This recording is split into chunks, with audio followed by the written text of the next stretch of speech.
Yeah, we're off. Hi, guys.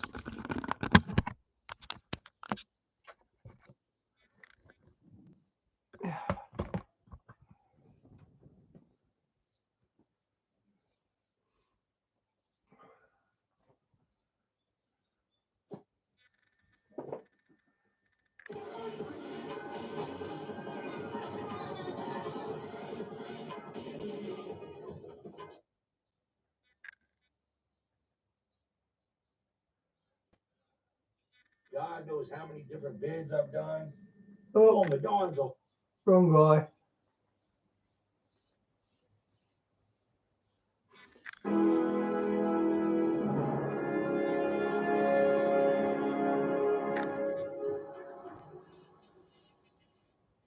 We have now a sign of Jonah, an eclipse that's going to go over 11 Ninevehs and one Jonah and one rapture. These are all towns, or one is a cemetery. Hey, Diane, good to see ya. It goes across 13 different states. And I've been saying that if you look at what happened during the time of Jonah, this would qualify as a sign of Jonah. Now, I hear all the objectors talking about it and say, oh, no, that's not right, because the sign of Jonah is Jonah went into the belly of a whale. You like to say a whale.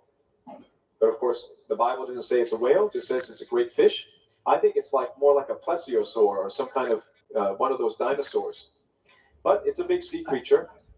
And he goes into the belly. Hey, Phil, good to see you, mate. And then he finally saw your sermon this morning. God allows the fish to swim. Hi, Gigabyte, good to see you. This journey to Nineveh.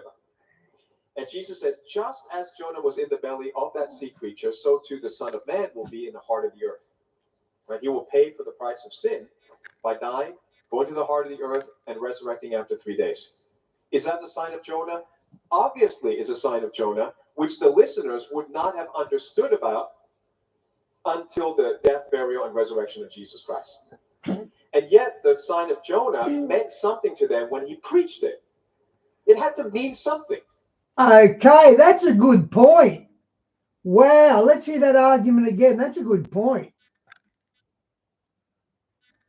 And Jesus says, just as Jonah was in the belly of that sea creature, so too the Son of Man will be in the heart of the earth.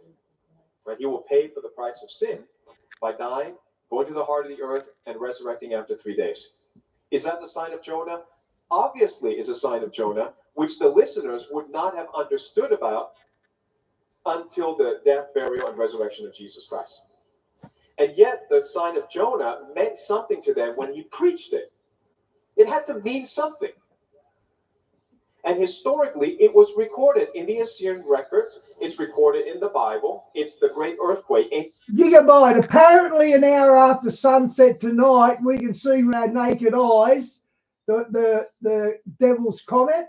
Apparently, we can see the devil's comet an hour after sundown. Amos 1:1 talks if the skies are clear. About this earthquake. And says there was a great earthquake that everybody knew about. It preceded the solar eclipse. Then there was a plague that followed the eclipse. There was another plague before the eclipse. And all that combined prepared the hearts of the Nineveh residents. So when Jonah came and preached, they didn't just say, great preaching. They said, thank God you came with good news, because we realize all the signs are pointing to judgment. We are sinners and we need to repent. How do we do it? Jonah gave the message. Who is the true God? Who do we come back to? How do we live a righteous life? The Bible gave the answer. Yep. Does that make sense? So why can't the Bible be true in the ultimate level that the sign of Jonah refers to Jesus, obviously, but it could also refer to many other things. It could refer to the plague. It could refer to the earthquake. It could refer to the solar eclipse in 763 BC. Why not? Many scriptures in the Old Testament refer to Jesus' coming, but not only once, we now know it referred to the first coming and the second coming. Why do we have to say it's one or the other? The Bible is so rich in its meaning that I don't think you can never exhaust how many ways it can be true. Now I want to show you this. For those who say, well, still don't believe it. It's not the sign of Jonah. I'll show you this. Because it does say that, a lot of people think it says, that Jonah was in the belly of a whale for 3 days. Here's this solar eclipse that's going across the United States of America. And I was taught, I don't know if you learned it this way. A lot of Americans probably didn't. When you learn geography, do you ever learn that Italy looks like a boot? Yep. That's how kids can remember. Italy looks like a boot. If you look at the map of Thailand, Thailand looks like a hammer. So that's how they taught us as kids. So when we looked at the United States, it was always universally taught that America looks like a whale. What? Look at this. Does this nation not look like a whale with fins? You see the flipper, you see the back fin, the dorsal fin, and then the little fin there. Put an eye on there, put a little smile. Okay, wow. That is interesting. That's a whale. And that's how we were taught it. So God's so funny. He will say, that's not the sign of Jonah, an eclipse going across America. And he says, well, it's the only country that looks like a whale. I made it that way. And here's what Jesus said. For just as Jonah was 3 days and 3 nights in the belly of the great fish. And this is the only nation that looks like a great fish. Could also be a symbol of Christianity. Is that nice? This nation just has so much meaning to it. Has 50 states. Jubilee, the number of Jubilee is 50. Symbol of Pentecost, symbol of freedom. It's a wonderful country. And we shouldn't let the devil take it. And if we don't pray justice soon, they are going to take it and ruin it. And this is how we're going to deal with it. We're going to learn how to do this. Now, everybody probably has heard this somewhere now on YouTube. Back in the day, I was the first to publish a book about this in Australia and Asia. Mark Biltz was the first in America, then John Hagee published a book, and I did. This is more than 10 years ago. We've been preaching this. And back then, when we would talk about this, we'd get comments from incredulous Christians saying, oh, this guy's into astrology, and something's wrong with this guy. Now you check YouTube, like every feed now is the solar eclipse, isn't it? Everybody's seeing it now. Praise God. Praise God, we've grown. God made the sun, moon, and stars, not the devil. You don't have to be spooked out about it. God made it to point to his son, Jesus. So I want to take you to this because I don't think I've seen other people mention this.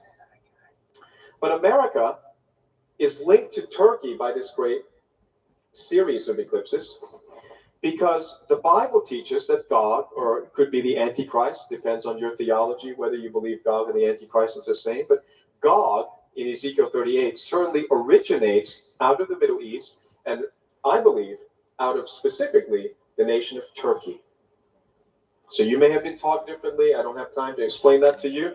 But Turkey also had this sign not many years ago. They had this X marking their territory out, a 7-year sign in the sky, marked an X over Turkey. The first one came in 1999.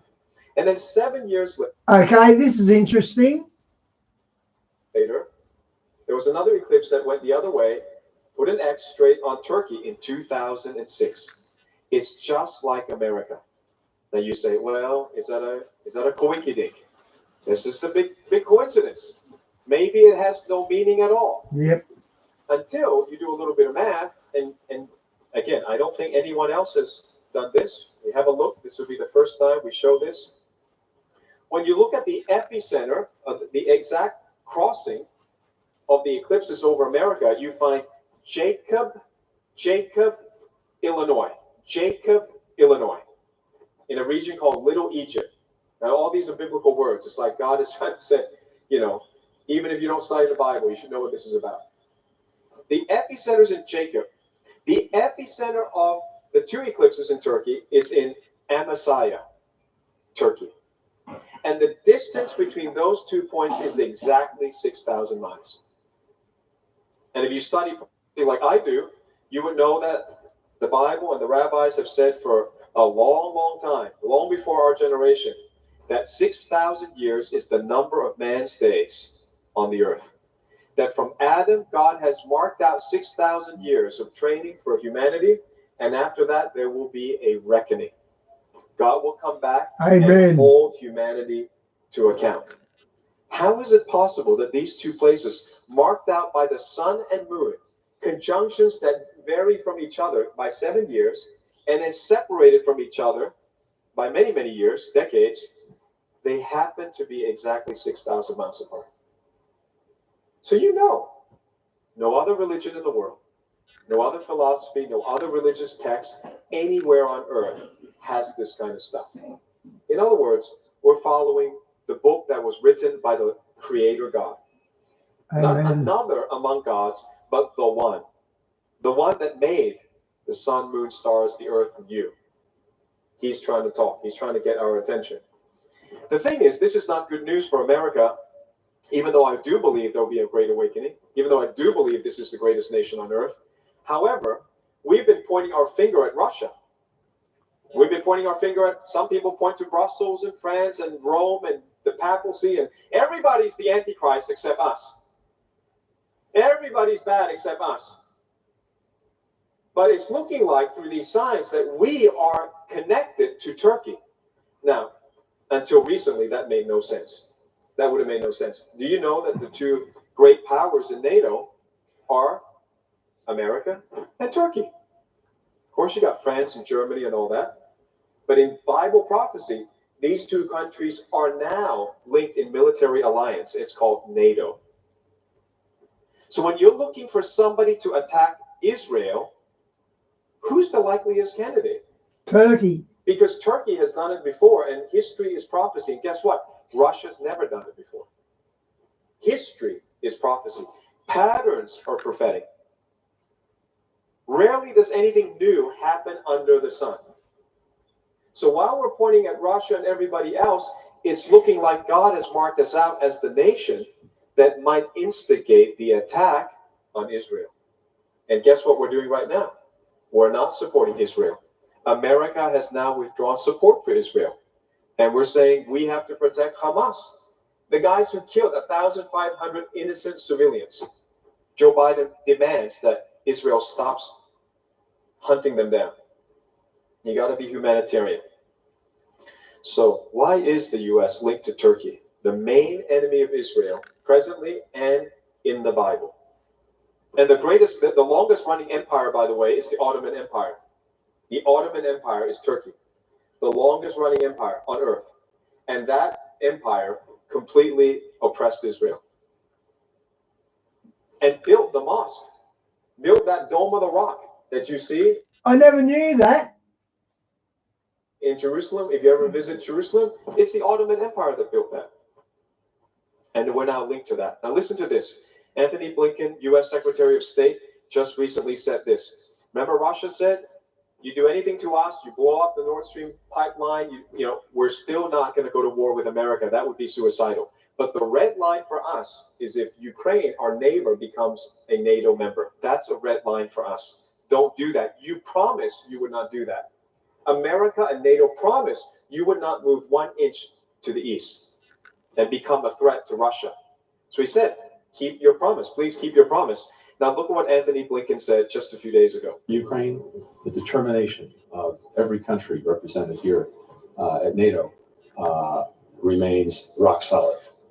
We will do everything we can, allies will do everything that they can to ensure that Ukraine has what it needs to continue to deal with Russia's ongoing aggression against Ukraine, an aggression that gets worse with every passing day. Ukraine will become a member of NATO. Wow. Did you hear that? Ukraine. Wow, we'll become a member of NATO. Wow, we will become a member of NATO. That's basically a declaration of World War III. Yeah, it is. Yep. You're pushing the greatest nuclear power. The greatest nuclear power is not America, it's Russia. You're pushing the greatest nuclear power to war. And the moment Anthony Blinken said that, Elon Musk tweeted out. Did you read this? He said that's literally the plot of an American nuclear movie made in 1983. It's called The Day After. And he posted this, and you can see a clip of it. You can YouTube this. It's there, and it shows everybody going out to, to school, to the baseball game, football game, and then suddenly missiles start to launch. And people are asking, is this a test? Are we testing something? Because once somebody pulls the trigger, it's automatic. It's nearly automatic. I'm going to show you what has to be done. But Biden is basically pushing for war with Russia before the election. That seems to be his only hope to remain in power. If you'd like to know more how I pray, I said, please go download a free chapter, all free. discoverchurch.online/I pray. I'm giving a free chapter so that you see how I've prayed prayers that got answered for the past 30 years. Prayers that got answered. I'm collecting them into a book. I'm nearly done. It's just taking a while because I'm going state to state to state nonstop. But you go to discoverchurch.online/I pray, download it for free, and it will show you the subject of deliverance. How do you get delivered from suffering and enemies? Just one out of maybe about 50 chapters I'll do. Short chapters. This one is one of the longer ones, so I give it to you for free. President's former national security advisor, Lieutenant General Michael Flynn, pleaded guilty today to lying to the FBI. Flynn knew exactly how the system worked. He knew exactly what the intel world had been up to. He understood its funding.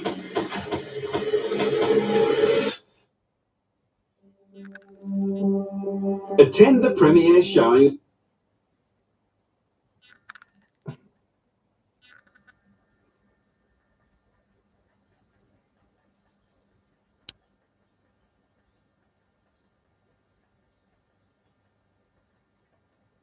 Hang on, I've blown it.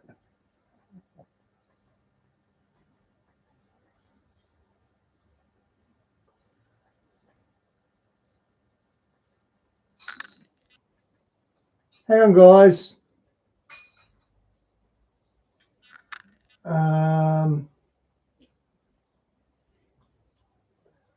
Where is it?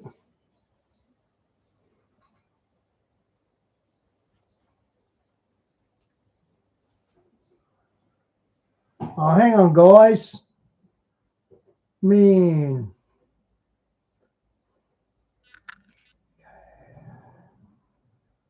Welcome, everybody, to Get Closer. We have a special guest today, Gary Wayne.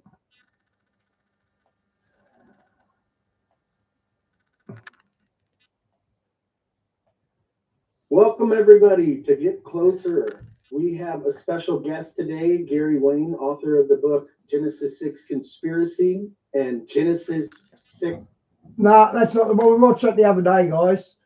The one I had loaded didn't load properly, so I've loaded it now. Became the god of the I like Doug Hamp.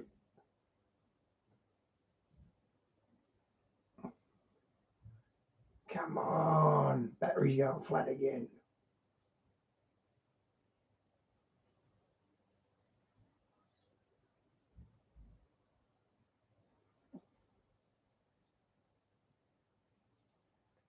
And we're off.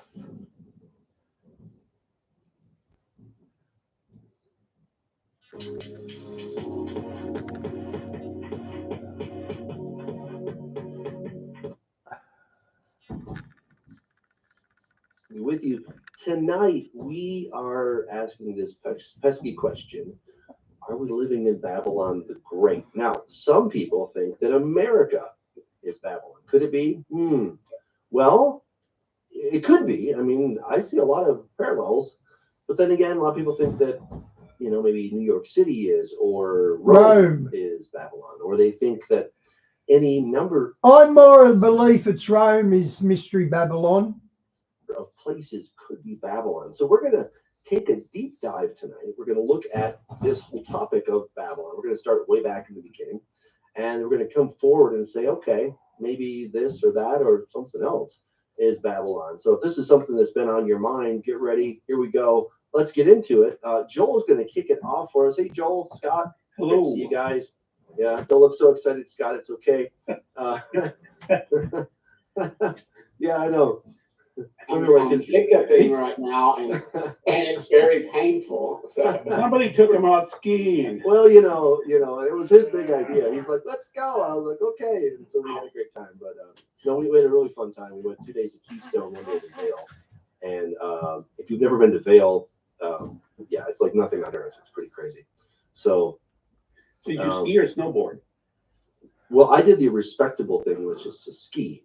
Okay. And my friend did the other things, which shall not be named. So Ow. he kind of landed with a thud on his rib. So Right on. yeah. All right. Well, cool. Joel, take it away.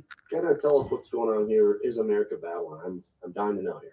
So the point is that there is a physical Babylon over in the Middle East. It's obviously it's important in the Bible. It's everywhere. But then there's these weird references throughout the Bible to, is it Babylon? Is God talking about specifically the leader of Babylon? Is it Nebuchadnezzar? Is it somebody else? And things like that. And so really what we want to do is realize that there is a physical Babylon. We know that it's between the Tigris and the Euphrates.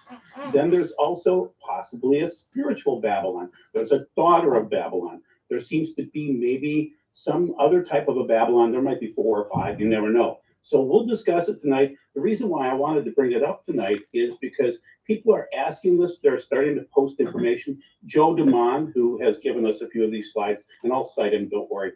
He brought up a couple of things, and then a guy named Mike, and he declined to be on the show, but he brought up an interesting couple of verses that I have to share with you, and I'll lead out with those. So Mike is saying this particular verse, and keep in mind the passages that matter the most are Jeremiah 50 and 51, and then Revelation 17 and 18. These are big judgment time frames. And 17 and 18 occur after, if you're a literalist in terms of linear lines on Revelation, then it would occur after the bowls, and Babylon would be judged. Whatever, it's judged at some point in time. So let's run through this. This is a key verse, or a couple of verses here from Jeremiah 51. The sea has flooded. Babel overwhelmed her with its raging waves. Her cities have become desolate, parched, arid land, a land where no one lives. Nobody even passes through, which is accurate about physical Babylon in the Middle East. I will punish Bel in Babel, so that is the god, and Doug will explain more about that in a minute, and make him disgorge what he has swallowed. The nations will no longer flow to him. Babel's wall will fall. Get out of her, my people. And you'll see that also in Revelation. Each one say to yourself, Bell's got to be Baal, hasn't he? It's got to be Baal. from Adonai's fierce anger. And that's Jeremiah 51, 42 through 45. Doug, if you would explain how the seas have flooded Babel, the original Babylon, because that's a problem with this section. There's no seas nearby Babylon. That's a great point. I mean, to be fair, that is a great point. Let me ask you though. Okay, if America is Babylon, then how is it that nobody is dwelling there? I'm really curious about that. And that's the tough thing with prophecy. That's why I'm not dogmatic on this. Yeah. A couple of people brought it up to me, and it was interesting, but I don't know where to go with this, because as I read, say, Luke 21, you're talking about physical Jerusalem in 30 Common Era, say, and you're coming to 70 Common Era because we're going to have some bad things occur. But then there's this quick movement towards today, and so maybe that's occurring in these verses. I don't know. Well, so what I would do, I try to take things as literally as possible, unless it's just completely stupid. Unless it's just obviously a metaphor, all kinds of stuff. The sun's coming out of her bridal chamber, or it's like, oh, okay, so that's probably not quite literal in that sense, right? There's obviously some figurative speech that's going on here. In this case, God has so many, just what's the right word? So much wrath against Babylon that I tend to take it a bit more literally. All right. So when I kind of think of what started back with Nimrod, right? He established Erech, Akkad, Babel, right? That's a big one, right? And then Babel literally means the gate of the gods, Bab El. It's the gate of the gods. And when they were building the Tower of Babel, no, they were not. Hey, boss, good to see you, mate. Just so people know, they were actually trying to create a Stargate. That was the whole point. There's lots of literature on that, in case people are wondering. They weren't, kind of off in their heads.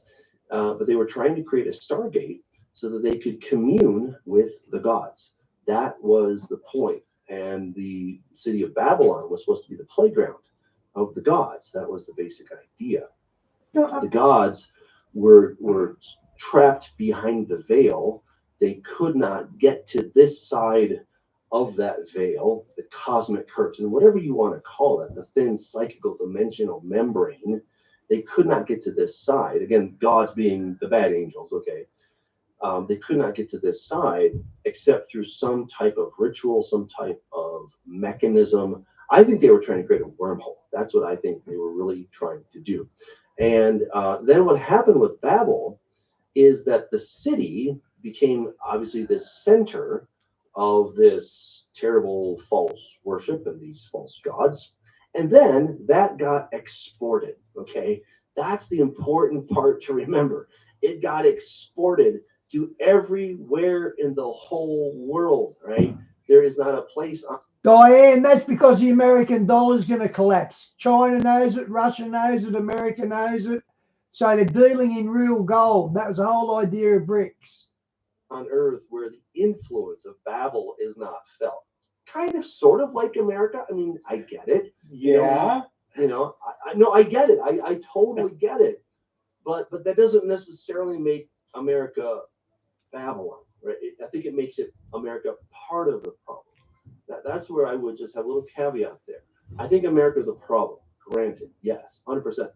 But I don't think they are the origin of the problem. I don't think they're the last, gasp of the problem either. I think God has a very strong vendetta against the city, the literal city of Babylon. And here's the thing: is that when John was writing about Babylon, of course, Babylon was still in existence, right? This is kind of the thing that people often kind of forget. There was still a huge Jewish population in Babylon. Now, Babylon, the city proper, the one with its walls and all that stuff, it's sort of basically crumbled, right? So you still had a lot of suburbs of Babylon, as it were. I live in the suburbs of Denver. Do I live in Denver? Yeah, but do I really live in Denver? Well, not quite. I mean, I live pretty close.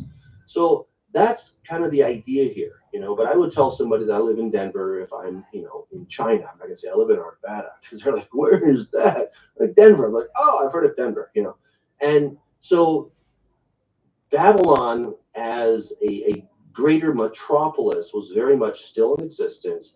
Hadrian went there, as late as the 2nd century when he conquered the area. So it was still a thriving area. That was going on. And so let's discuss this though. Let's go back to, we have Babylon first, so basically the Daniel 2 and the Daniel 7 dreams. And so we've got Babylon first, then Medo-Persia, then Greece, then Rome. So as we have Medo-Persia destroying Babylon, did they flood them? When did they destroy Babylon? They really didn't. They just walked in. They dammed up the Tigris and the Euphrates and just walked in underneath the gate. And then Alexander came in, and guess what? He conquered Babylon without a fight for the most part. Okay, he did not lay siege to the city. The Babylonians thought he was their hero, right? He came in as a champion, as a messiah figure, a liberator who was saving them from the old decrepit ways of the Medo-Persian Empire, right? And that was the center of his glorious kingdom. So he died at the ripe age of 33, right? So and guess what? From Babylon then went these 4 different generals, right? And they took all of that other stuff, and so they took Babylon with them. Now, Greece already had its own problems. So great. There's some Greece being pulled out. Yeah, they were already into Babylon as a culture. Let's be really clear about that. But they got exported again in a different way.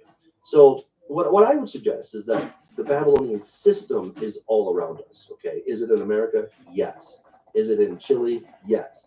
Is it in Belize? Yes. Is it in China? Yes. Okay, that Babylonian system exists everywhere. It exists in India. We see that the gods of Babylon were exported to all over the world. When you think about the Roman gods, you're really thinking about the Greek gods. And when you think about the Greek gods, you're really thinking about the Babylonian gods, right? That's where it all started. So Ishtar, became Astarte, right? Who then became Venus, and on it goes. So it all started in Babylon. So my thinking is that God still has a very strong vendetta against Babylon proper. Okay, the one that's in Iraq. Okay, I think God has a real issue with that place, and that He's going to judge it. Now, you know, if you go there, you're like, well, there's nothing here. Okay, there's really nothing to talk about. And again, my defense would be that, hey, the city was never destroyed, but it rather just fell into oblivion over time. And I think that God wants to destroy it. I think that He really wants to make I hate to speak for God, but I'm just trying to do my best, taking the text and saying, this is what the kind of the feeling I get. Okay, so hey, God can do whatever He wants. But as I read the text, as I read His words, the way I interpret those is that the very city itself is going to be rebuilt. And when I was a pre-tribber, this could never happen because boy, it all had to happen by tomorrow, and we just didn't have time for all this stuff to happen. We didn't have time for Babylon, the city, to be rebuilt. But it's amazing what has happened, and I think that China has shown us how quickly you can build cities.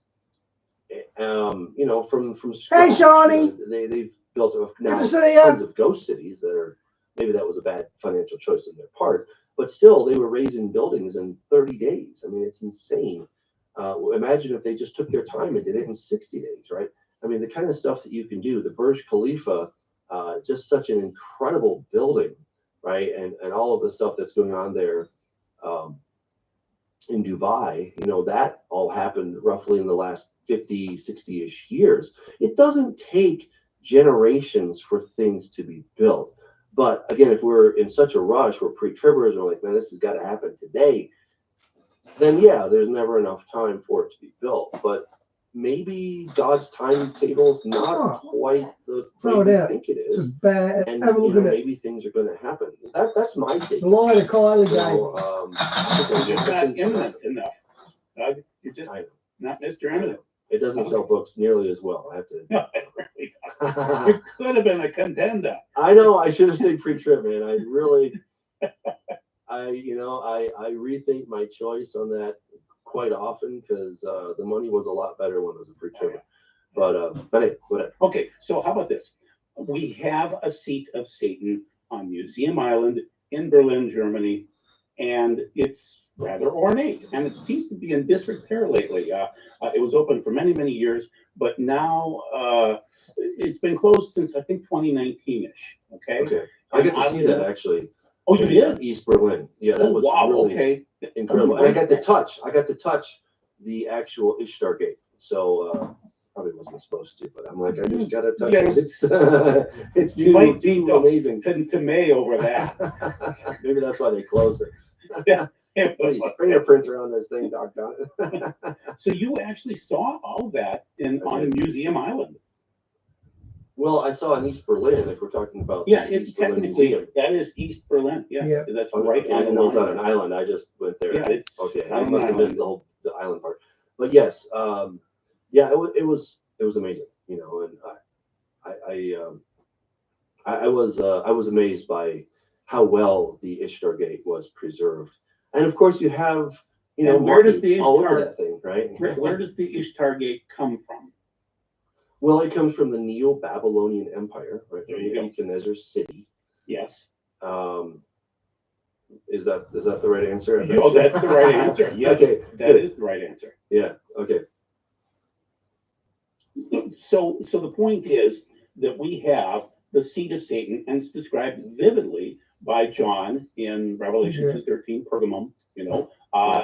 Now it was moved though in a strange way. It was moved from Asia Minor, Pergamum, up to Germany just before World War I. So it was set up and ready to go by 1901-ish, and then we had World War I by 1914, and then it was dilapidated, and they had to rebuild it again, and they had it ready for 1930. And oddly enough, there are certain other things in the world that look just like that gate, and so I'm arguing that I think those things came from Babylon to Asia Minor to Berlin, and brought their curses with them. I believe they're cursed objects. What do you think? I think it's entirely plausible that they could be cursed. It's hard to substantiate that or quantify that, but that there could be World wars. Well, I see your point. I see your point. I'm not gonna debate it. I'm just saying that, proving And the Holocaust. 2 world wars and a Holocaust. Yes. That's bad. I agree. I agree. What can I say? I mean, we can't prove that was the reason, but could it have been the reason? Sure. I will definitely agree with that. So is there a spirit attached to Babylon that would drive people to do world wars and to instigate, violence against the Jews and the Holocaust and other things like that? Is this the spirit that, and I'm going to be arguing later on that it's not just the city, it seems to be the city nation. The city drives the nation. And I'll show you some of those verses and we'll talk about it. But it seems like there's some kind of a plague associated with Babylon and this gate of the God thing. Yeah, yes. On that, I'm 100% with you. Okay. 100%. And again, I think it's very plausible that the literal artifacts, the physical artifacts, could have a curse attached to it. I don't think that's unreasonable at all. I'm just saying it's hard to prove. That's all I'm saying. Right. But I think your speculation is warranted, and it's probably right. We can't quantify it scientifically or whatever. But I'm with you. It makes a lot of sense. And yeah, I think that stuff that God brought. Now let's be clear though. The Neo-Babylonian Empire is way later. Okay, so we're talking the 6th century BC was kind of Nebuchadnezzar's heyday. He actually was working on the Tower of Babel. If you want, I can bring up the quote. It's astounding, of where he talks about how, well, actually it was his father who started working on reconstructing the Tower of Babel. And he says, my 2 sons are here with me, and my little cutie Nebuchadnezzar, he's helping me rebuild this thing, right? And then Nebuchadnezzar's like, hey, I didn't build this thing. I simply rebuilt it. It had been desolate for some 42 ages. We're not told what the ages, but From Nimrod. It had been desolate for a very long time, right? Yeah. So I think that is, X marks the spot, as it were. I think that is the Tower of Babel. He tried to rebuild it. He did not succeed ultimately in doing that. But, he was working on it. And, what's amazing is that God got a hold of Nebuchadnezzar. I fully expect to see Nebuchadnezzar in the kingdom, right? I mean, that's what's so amazing about this guy. But it was Nimrod. He was the bad guy who really instigated all of this false worship. Up until then, people were in rebellion to God, obviously during the flood, but there was no sense of that there are other gods. At least we're not told that in the text. Everyone seemed to have a universal knowledge of God, right? And then you had these other fallen angel demon things that were coming and doing some naughty stuff, but God's right to rule was never questioned. Okay. So you're citing that Nebuchadnezzar stepped up and said, look at what I've built, and then immediately he went crazy for 7 years, and he looked like a bird, so to speak, or an animal with feathers, and ate grass and other things like that, and then suddenly he was saved again, and he admitted that God created everything. So yeah, that's okay, what I'm saying. all right, that's fine. Yeah, maybe he will be in heaven. I never thought about it. Well, he gives some pretty amazing, he's like, man, you better worship the God of Daniel. If you don't, I'm taking you out, man. But then he forgot that right afterwards. His son or whatever. They were celebrating, and they brought out the holy items of the temple, and that was the end. And what's new, right? I mean, basically, that's what's new, right? I mean, and Medo Persia showed up within seconds, within moments of that.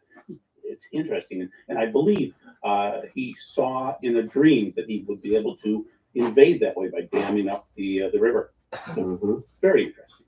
Indeed. So let's move forward to the next slide, if you don't mind. Can you That would be you. Oh, okay. All right. I didn't know that people could see it. Hold on. Okay. We rejoin the action on the final hole. A well-struck tee shot from Anna is required. Let's see what... Okay, there you go. Okay. So we're dealing with the waters, and this is an odd one. This is from John Moore. He's kind of one of the guys from the intelligence community, and he said that the U.S. Navy created a map of future America where there would be flooding. And so this is kind of taking Isaiah 24, where it seems like the earth is shuddering like a watchman's hut, where the earth seems to be a drunk, and things like that. And so there would be a sloshing effect. There's not going to be another flood, people, but there might be some sloshing as the poles seem to move. And the poles are moving right now anyway. I mean, if you talk to pilots, they'll describe that the pole was moving towards the United States, but now it's moving towards Russia. And the weather is changing in those regions too. So anyway, the map that you're seeing here, it's not that large, but it does cite from John Moore, USA Flood Map. And there are other people that claim to be prophets. This one happens to be from the Navy, which is intriguing. And it shows basically 3 regions of the United States. Now let's read the verse on the right-hand side and see what you think. The 7th one, so this is Revelation 16. This is the 7th angel pouring out the bowls, or the vials. The 7th one poured out his bowl on the air, and a loud voice came out of the temple from the throne, saying, "It is done." There were flashes of lightning, voices, peals of thunder, and there was a massive earthquake. Last, I posted Australia as part of the G20, but I deleted it because I think we're part of the G7. I'm not sure though. But we're part of the G something or other. It's never occurred since mankind has been on Earth. So violent was the earthquake. The great city, whatever that is, was split into 3 parts. The cities of the nations fell, and God remembered Babel the Great. So we do have a citation to Babel. Now, is that great city? I don't know. Made her drink the wine from the cup of his raging fury. Once again, Revelation 16, 17 through 19. Comments? Well, Scott, I don't want to hog all the conversation here, but I'm really skeptical that America is a city. America is really, really big. Okay, I used to live in Los Angeles. That's a really big city. I've been to Mexico City. That's an even bigger city. I've been to New York. That's a big city. Right? These are huge cities. By Good point. Ancient comparison, our modern cities dwarf the ancient cities. Right? They're just enormous. Right? Especially if you take the greater New York City or the greater Los Angeles. Right? We're talking huge. But to suggest that the whole country, I mean, some 3,000 miles across and I don't know, 2,000, 2.5, high or whatever, north to south. I don't know. I'm really pretty skeptical of that. I just don't know why a city can't be a city. Granted, a big city, but a whole. Hey, I was never here. Good to see you. Continent. Why would a continent be a city? I mean, does the word city not mean anything? Call me very skeptical of that. Scott, would you call me a Yankee? Pardon me? A Yankee. Would I call you or have I? Would you or have you? I generally don't use the term, to be honest with you. Okay, some people do. And New York Yankees, but Yankees. We were described as Northerners as Yankees. The whole mess of us. I don't know, man. I mean, sure, I used to live in Michigan. I was a Yankee too. I thought Yankee was just a northern person. Does it mean only New Yorkers? Again, why? See, I think what we're falling into is ethnocentrism, right? Where we think that our country is the only country that matters. And of course, we're Americans, and so we all know that our country is the only one that matters, right? But it's not true, right? And I've lived in many countries around the world, and here's something I discovered. I'm like, oh my goodness, there are other nice places on this planet. There are other people that actually have good ideas, and it's not only the United States of America. I also discovered there are other countries that have real problems. And, we're not the only ones with our problems, right? So to look at America, I think is very ethnocentric. I think it's myopic. I don't think that we're doing ourselves any favors. And, it's just short-sighted, in my opinion.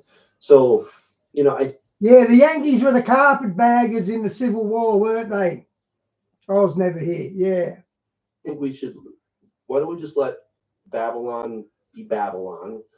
Here's another thing. So, because people say, well, Babylon wasn't really Babylon, it's actually Rome, right? This is one of those theories.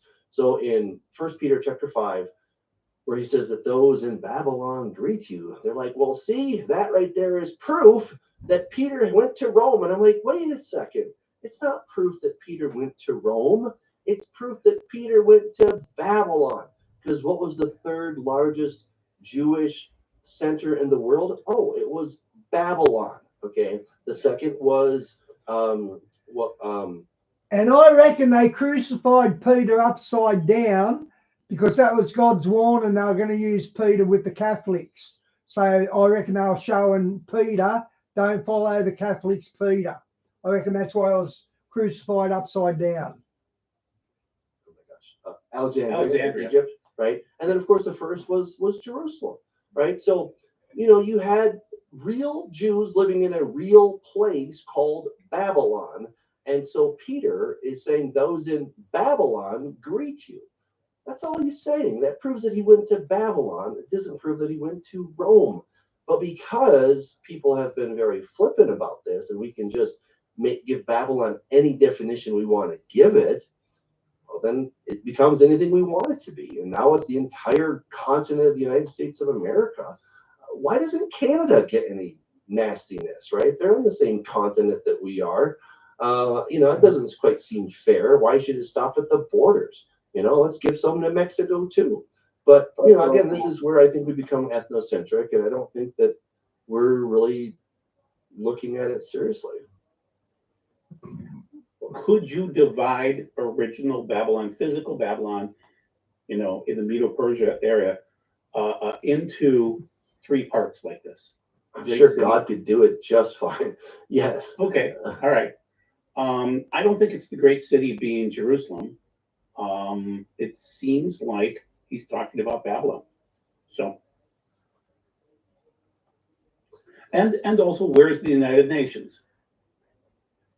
Well, currently it's in New York City, but again, that is to presume that the United Nations will continue to be the predominant world body. It was the League of Nations up until World War II, right? And then it all switched over. It's not that old. I mean, things can change. I think things are going to change. And again, if we're not in a hurry to get out of here, because we're not pre-tribbers anymore, I think we have more than enough time. Although, to be fair, according to Scott's timetable, we got to be out of here in just a couple of years. So, hey, man, if I'm wrong, you can all throw stones at me. It's fine, All I right. get a new body anyway. I won't care. But I'll be truthful, Doug. yeah, I bought dinar back in 2010 because I read my Bible and I said, it's going to happen again. We'll have a real physical Babylon. Yeah. I need those dinar. Boy, that was a waste of money. live and learn, my friend. Live and learn. Yeah. We're all a little bit smarter now, aren't we? But again, I just think that Babylon, the place in Iraq, I think that makes the most sense. It's the easiest to interpret. Again, there is a world system that is global, right? It's all over. That the Babylonian system is everywhere, but that there's an actual city that God's like, you know what? I'm kind of ticked off at you, literal city, because it was in this very place where it all went to pot, right? It was in that spot where Nimrod made a deal with the devil, so far as I can tell, and he became a Gibor, and then he became the god of the Amorites, right? He was known as Muru, or he was known as Martu, and all this other stuff that then just went from bad to worse, let's say. And of course, obviously, you had Ishtar and all these other false gods. It all started there. Yeah. So I see God kind of circling back, Yeah. right? He's got a personal vendetta with this city. He also seems to have a personal vendetta with Mount Hermon, right? There's a whole entire psalm about that. Psalm 68 talks about, how God is going to reclaim the mountain. And as I recall, Jesus went there to Mount Hermon. He took Peter, James, and John, and the four of them met two other dudes, right? Elijah and Moses, who were glowing on top of that mountain. I think that freaked Satan out. So, we have a historical precedent. Yeah, Peter did request it, but that doesn't change the fact he was crucified upside down, and it was a warning for the future Catholics, I reckon. But yes, he did request it upside down. Of where, Jesus, God, right, went to a particular place because that place had historical significance. And I'm making the same case when it comes to Babylon. I think that the actual, literal, physical, geographical place has significance in God's economy, and that city is going to be rebuilt. And I think all of the world stuff is going to move to Babylon. I don't think that the United Nations is going to be significant anymore. Just a little spoiler: if you haven't read Regenesis Code yet, you really should. All right, you can listen to it for free or go to Amazon and get it. But in there, we, Mornay, my co-author, and I, we're obviously writing fiction. Okay, so we get to speculate as much as we want, but we're doing our best to keep it tied to the scripture, pretty close. We suggest that that the UN will be disbanded, and that all of the authority that the UN carried will be turned over to Babylon. So I think it makes a lot of sense. I think this is where the world's going to get together. They're going to say, you know what, we were all happy in one happy family back in Babylon. Why don't we just go back to that? I think we're going to have some really rich dude who's going to essentially practically buy up the country of Babylon, and he's going to make that his headquarters. He's going to make it kind of a utopia. He's going to use all kinds of amazing technology, etc., or at least the smoke and mirrors of the technology to. Diane, he's changed his tune. He's not going after Biden for the impeachment. It's completely been compromised. It's the only way you can look at it. Make Babylon into this utopia. And, look at what's happening with Nahum, right? You have, obviously, in Saudi Arabia. Yeah, Diane, they just print money. It's going to be worthless within 12 months. We know that. They're doing a huge earthquakes. It's the biggest earthquake. Well, I don't think so. No. Okay, my only point is that big things are underway, right? And who would have thought? I mean, to me, it still seems like a crazy idea. But you know what? I'm not the crown prince, and I don't have unlimited funds, So if he wants to build a city that's, I don't know how many hundreds of miles long and, what, a mile wide, I don't know. It's crazy. But that's his brainchild, and he thinks it's a great idea. Okay, could there be somebody else who has unlimited funds and says, hey, I really think Babylon is a pretty cool place, and I want to invest heavily in this place, and it will take over the world center, right? It will be the focus of the world. I think it's entirely plausible, and I think we have enough time for all this to happen, so long as we're not pre-tribal. Go away, Pat. Saudi Arabia is investing in tech, AI specifically, and they could place it anywhere. They could set up data centers in Babylon, per se. And it may not be a city, but it would be a tech city. Yes. Yeah, exactly. Yeah, somebody mentioned Elon Musk. Look, I don't know if Elon Musk is going to be the Antichrist. I really don't. But if it were somebody like him, that would not surprise me. Right? We have these multi-billionaires. Right? This is kind of a whole. I never knew that about Fulci. I never knew that. Fast. I did not know that at all. New idea that you have people with just practically unlimited funds.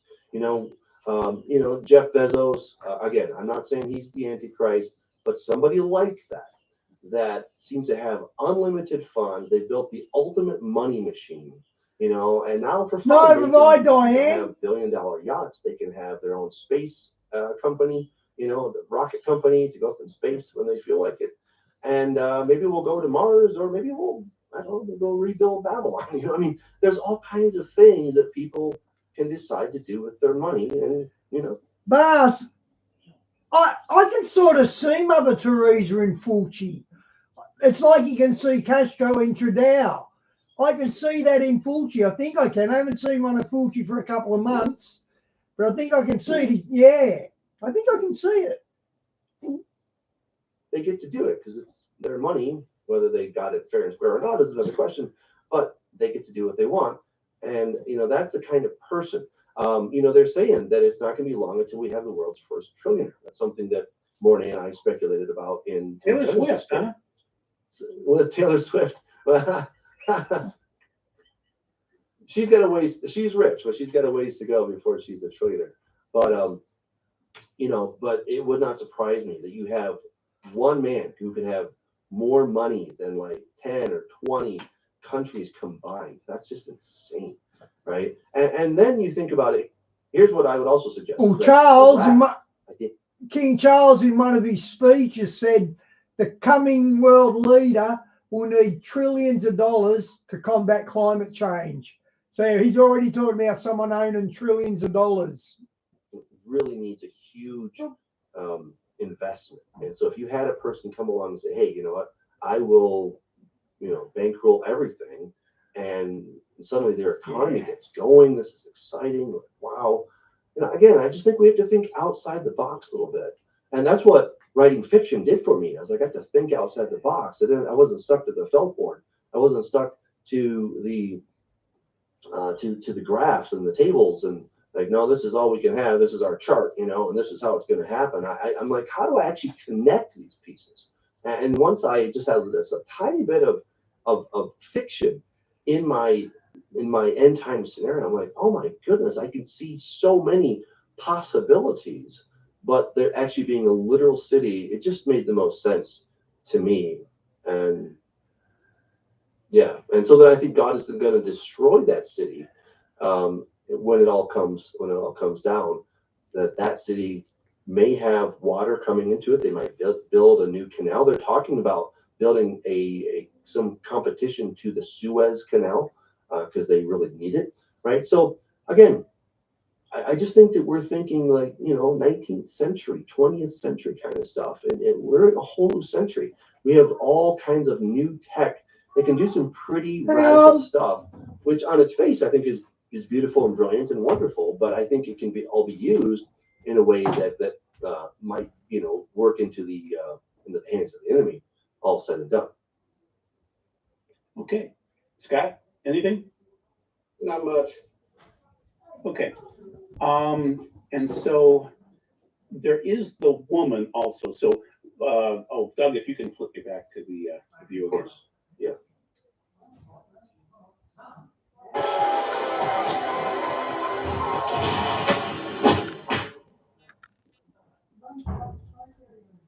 Why do we study the woman in Revelation? And once again, this is Joe DeMont. Okay, yeah, we'll get to that later on too. Yeah. And so really, Babylon is spoken about not that much. I mean, there are veiled references. You know, I think you mentioned Isaiah 14, and maybe you could argue a few other, there are some other Isaiah chapters. But really, 8 or more chapters, that's about it. Revelation 17, 18, Jeremiah 50 and 51, and then Isaiah 13, 14, 47, and 21. That's about it. That's about it for Babylon. But it is intriguing, and I think, you know, it's worth studying for those that are interested. And once again, I'm citing Joe DeMond for this slide. And then this is Revelation 18, about the suddenness. And we'll get to this one. Doug just showed the slide of Jeremiah 51, 1 through 3. And Doug will show the Hebrew and explain that to you later on. But the main thing is there's this suddenness in it.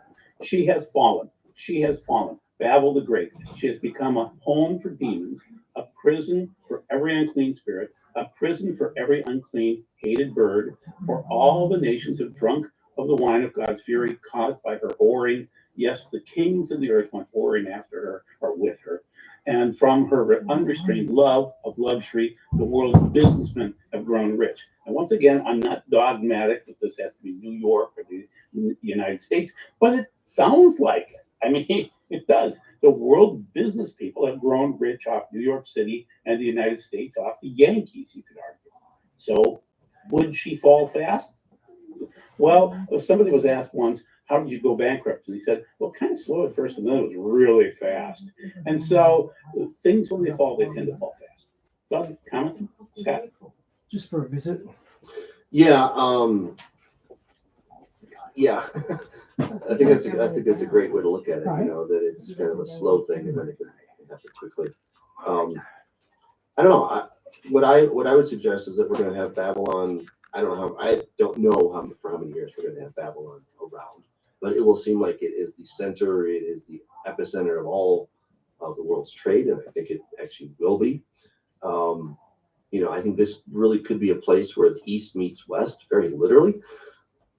It could be someplace that's kind of neutral, like it's not America, it's not China, it's not Russia. You know, it's this place that none of us are. Well, we're all kind of vested in because they have some oil and stuff, but none of us are terribly vested in it. And, you know, so this could be a new place. I think, quite frankly, people are tired of coming to America. I think, you know, the Chinese and the Russians and all these various delegates are tired of coming to New York City. You know, why should they come here? You know, so Babylon, I think, is going to fall, though. I think it's going to fall very, very quickly. Right? It says it's going to fall in 1 hour. And that's one of the reasons that I keep going back to a literal city. Because if we look at, and this is why I think Babylon has to be rebuilt, because the Babylon in Iraq did not fall in 1 hour. It fell very slowly. Well, in terms of, it wasn't destroyed. Okay. Yeah. Well, in terms of its leadership, yes, the leadership fell very quickly. Okay. But in terms of the city itself, you know, that didn't really happen at all. It just kind of crumbled. You know, it fell apart in the very most literal sense of the word. It fell apart until now it's dust. But you know, again, if God is really adamant that He's going to destroy this city because He's really mad at it, I don't know. And it sounds like He's got to have a city to destroy. You know, so. I don't know. That's my take. Anything, Scott? No, I just see Babylon as being more of a spiritual component, and whose tentacles reach all over the world. And New York City would certainly qualify. So would Rome. So would London. So would Jerusalem. So would Mecca. I mean, that's sort of how I look at the Babylon component of this compared to the Roman component, the political component. And they're all in bed together. So. That's just how I look at it. Mm-hmm. Yeah, absolutely. They are very much in bed together, you know. So I don't think any of us is contesting that the Babylonian system is all over the world. I think we're just discussing, you know, where is Babylon the Great as a local place, right? As a literal place. I just think New York City fails. I mean, there's lots of wonderful people in New York City. There's lots of great stuff that happens in New York City. As much as there's bad stuff that happens, we can also say there's a lot of great stuff that happens in New York City. You know, a lot of redemption has come from the city of New York. Wilkerson, you know, Times Square Church. Yes, you're right. There's been great faith in New York City. Yeah, you know, and you know, so this is where I think again we become very myopic that we start just looking at one facet of New York. Well, it's right on the water, so therefore it must be. And you know, and I mean, New York is obviously still very, very important, but I think the power is shifting. I don't think that it is what it used to be, you know, say 20, 30 years ago. I think the prominence of New York City is fading from what I can see. In other countries, other cities are very much taking up the slack. I mean, Dubai is crazy. You know, I mean, they got the biggest buildings. They have tons of money. There's a lot of business that's happening over there. Singapore, right? That's another place. It's just huge. Hong Kong, right? So there's your actual city-state. They're tied in with China. China has Well, I big know, issues. but still, Hong Kong is a major player, right? Oh, yeah. So obviously Beijing and other places are becoming big players, and I think we're going to have a shift of power. This is where I think we're being ethnocentric to suggest that it has to be somewhere here in America, and even all of the continent of the United States of America. I just think that the power is shifting.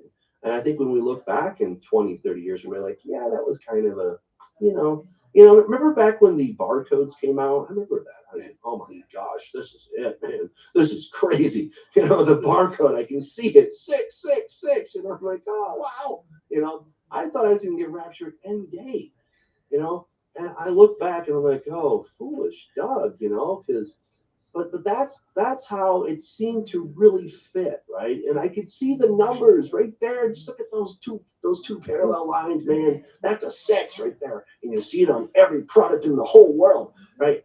And that just had to be it. But now I'm like, it was so foolish, right? And so this is where remember your first year in college, you're a freshman, you're like, I don't know anything.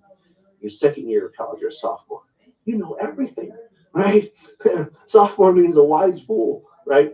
And then by your third year, you're like, I don't really know that much, come to think of it, right? And this is where I think we have these little things in eschatology. We first come into it like, I don't know anything about eschatology. Then we're in it for a little bit, like, man, I know everything about eschatology, and I'm going to tell everybody that I know everything. And then after a little bit of seasoning, you're like, there's a whole lot I just don't know. And this is why it's fun to look at the scriptures, and obviously God gave us a lot of scriptures. But when we start getting too close to the newspaper, then we're going to run into problems. That's why personally I like to take a much broader scope on things. I like to really look at the history as much as I can, and to get just a broader view, so that I don't kind of do the sophomore thing and like, well, this thing has to be it, right? Same thing happens with Torah. We get the Torah terrorists, the first year they're in it, they don't know anything. But by year 2, man, they know everything. And they come and they tell me that they know everything.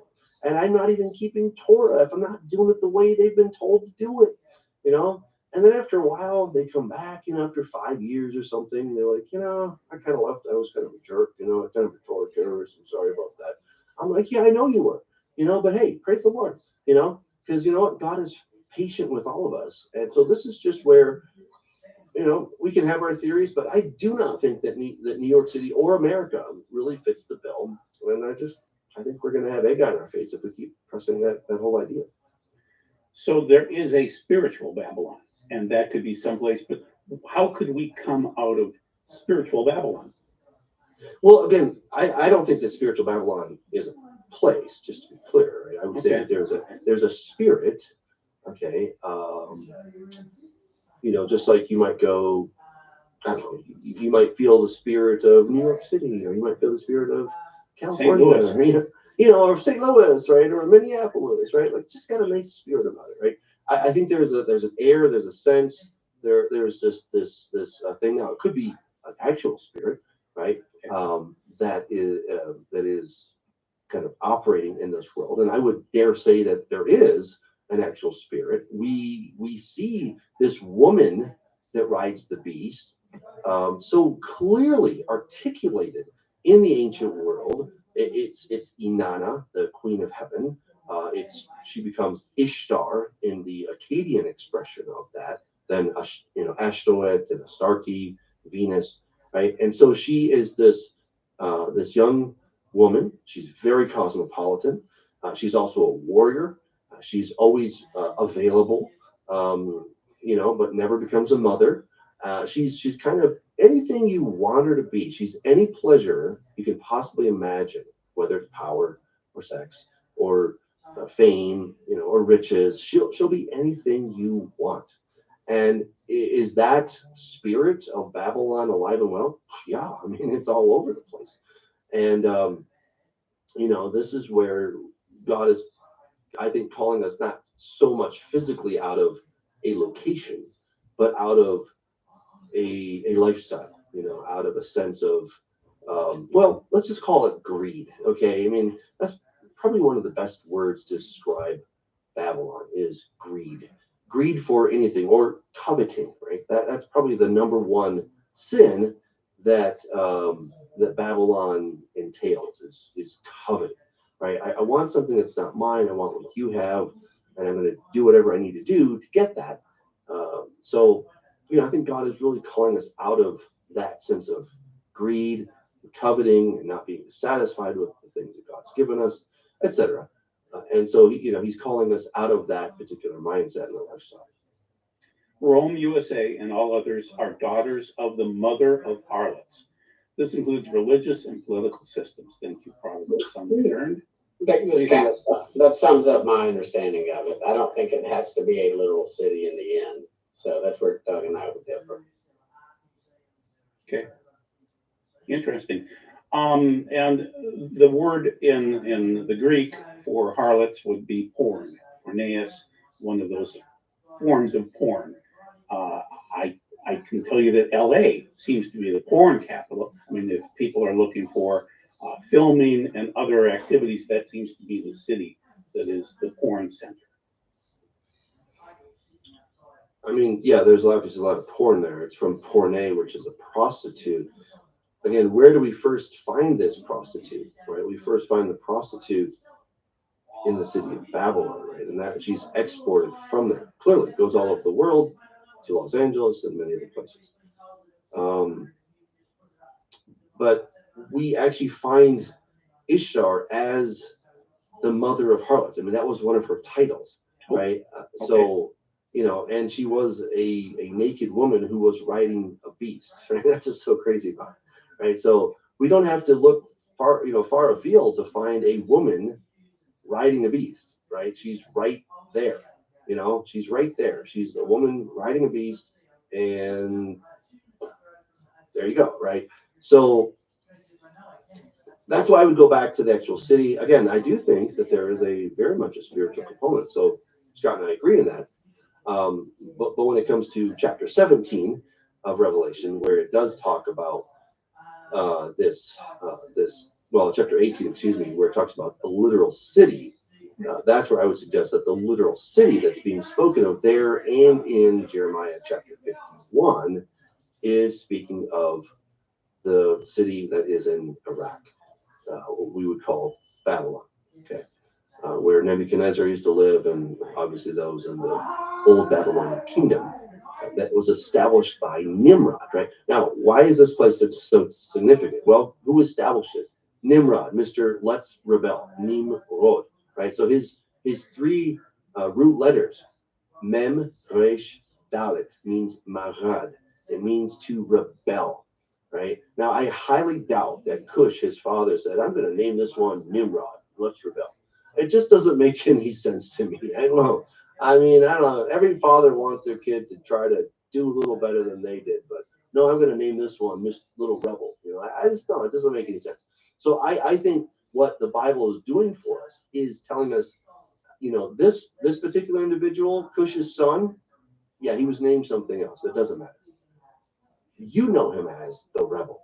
Now, the ancient world knew Nimrod as Nin Urta. Okay, Nin is the same as Inanna, right? The queen of heaven or the Lord of heaven, Lordess, right?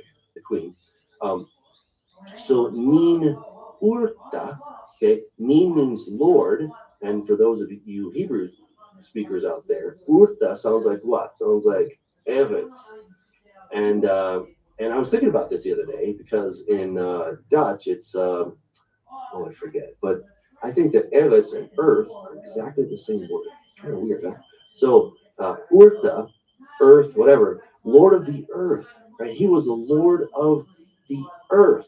And I think the Bible's saying, no, you weren't. Okay, you weren't the Lord of the earth. You just think you were. You're the rebel. And so from there, from Marad, what else do we get? We get Marduk. We get Martu. Oh, let's keep going into Latin, shall we? We get Mars or Martes, right? So the god Mars. Mars is not a Latin word. It actually comes from ancient Akkadian, which is coming from, right, Ninurta.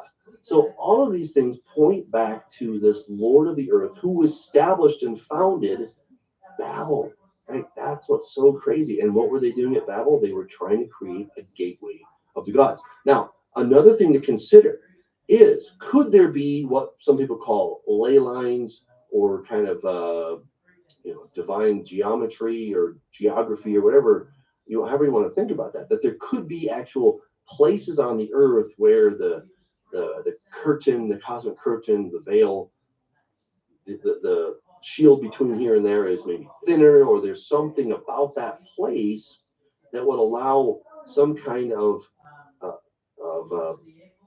wormhole or portal to open up to some degree easier. I think it's likely. Okay, I think Mount Hermon was one of those places where it was easier to break through the veil. I think Babel was one of those places. I think there's a reason that they were trying to establish this gateway of the gods in that place, because there was something about it, right? There was just something about that place. I can't tell you what. I don't know if we have any scientific instruments to measure such a thing, but I think there was something about that particular place on this planet where the gateway was easier to build there than to build somewhere else. And so, when we think about what's going to happen in the end, there's a lot of crazy stuff that's going to be happening. We're going to have, what does it say in Revelation, right? That the river Euphrates is going to dry up to make way for the kings of the east, right? It's actually suggested, they've actually uncovered the tomb of Gilgamesh. And guess where it was? It was under the Euphrates River, right? And now that things are kind of drying up, they were able to find this thing, right? So they actually did find the tomb of Gilgamesh. We don't know what they found inside of it. I don't think they told us, to my knowledge. Who's doing that dig? Who's doing that dig? Was it Arabs or Semitic people? It was a German. Germans. Okay. It's in my book. It's in. Why are they always involved in this? Why? Well, the Germans are just really, they're curious.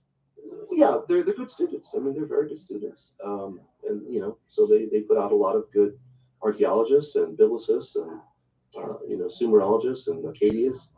So all of these is what they do. So that's just one of the things they do. And so they found this, right? It's quite astounding. So I think that there could be a very practical, spiritual, geographic reason that they have to go back to Babylon, because there's something, let's call it sacred, about that area. Is there a prince of Persia in that area? Well, I would suggest that there might be one step better. Maybe there is a prince of Babylon, or is a king of Babylon, per Isaiah chapter 14, right? That just might want his stomping ground back. Maybe he's like, hey, I like this area. This is where I operate. This is what I'm going to do. So, again, remember Isaiah 14 is talking about the king of Babylon, which we know. Okay, back, guys. Sorry about that. Maybe he's kind of beholden to that area. Maybe there's something special. Maybe he has an edge if he sets up camp in Babylon versus New York City versus, Singapore or some other place. There's something special about that. And if what you're saying is that, by taking the gates of Babylon to Germany, that there was a curse that was brought upon the country, which I think you could be right. Maybe there's some power that's actually in the place called Babylon. Maybe Raiders of the Lost Ark isn't quite so wrong after all. I don't know. That there could be something about these relics or these places. That's true, Vas. That's why they went to Iraq to get Nimrod's body. You're right there. We don't know. Right? We're kind of in the dark on a lot of this stuff. Maybe there is something about Stonehenge that that place is very significant, right? I don't know. There are these monuments all over the world, and we don't really know who the Prince of Greece is or the Prince of Persia. There's no names attached. So, Scott, did you have a comment, Scott? No, I like Lisa's comment. Doug is wrong.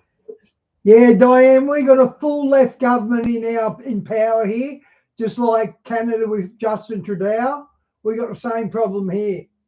So I wish you would give her a reason. I talk to Lisa every now and then, and you know, I don't know why she said he was wrong. it was short, sweet, to the point. Okay. You know what? I could be wrong. There's no doubt about it. I very much could be wrong. But there's a chance I could be right. So we'll have to wait to see. Next slide. That's fine. Okay, so we're going to be contrasting Revelation 18:21 with Jeremiah 51:63. Then a mighty angel took up a stone, like a great millstone, and threw it into the sea, saying, "Thus with violence the great city Babylon shall be thrown down and shall not be found anymore." And you would argue, Australia hates informers. We were founded from convicts, original Australians, not the Aboriginals.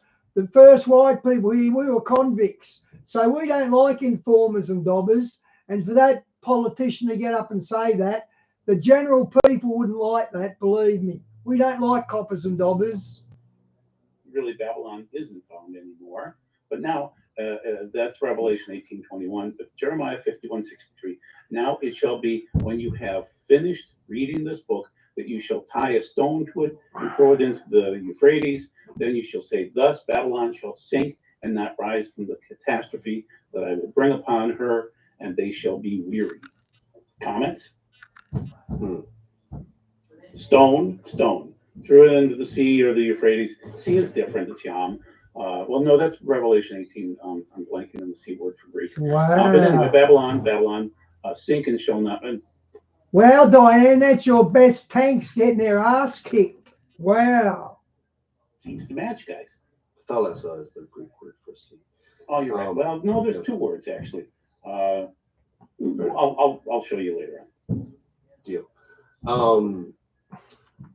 Again, I think when the obvious sense makes sense, then seek no other sense, and I just don't know why we would need to work so hard to make Babylon something other.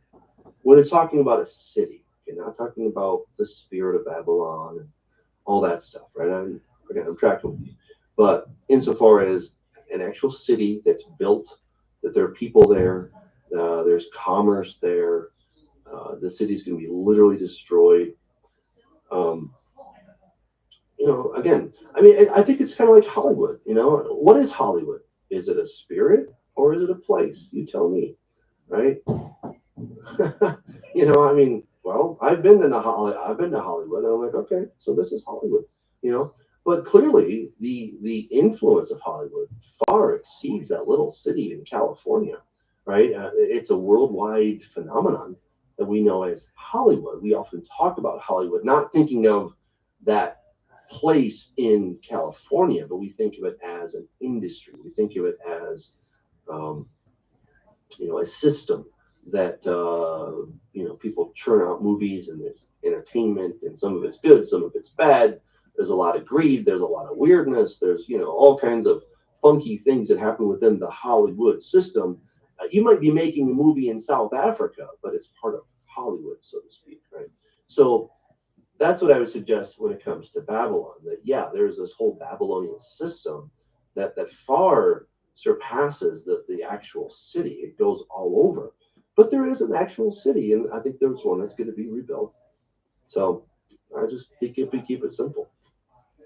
Okay, and then there's some other verses that were cited, Isaiah 13, Isaiah 21, and so I'll just run through them fairly quickly. Thus Babel, that jewel of kingdoms with the pride and glory of Kasdim. So I don't know how you translate Kasdim, but Chaldees, and they're the mystics.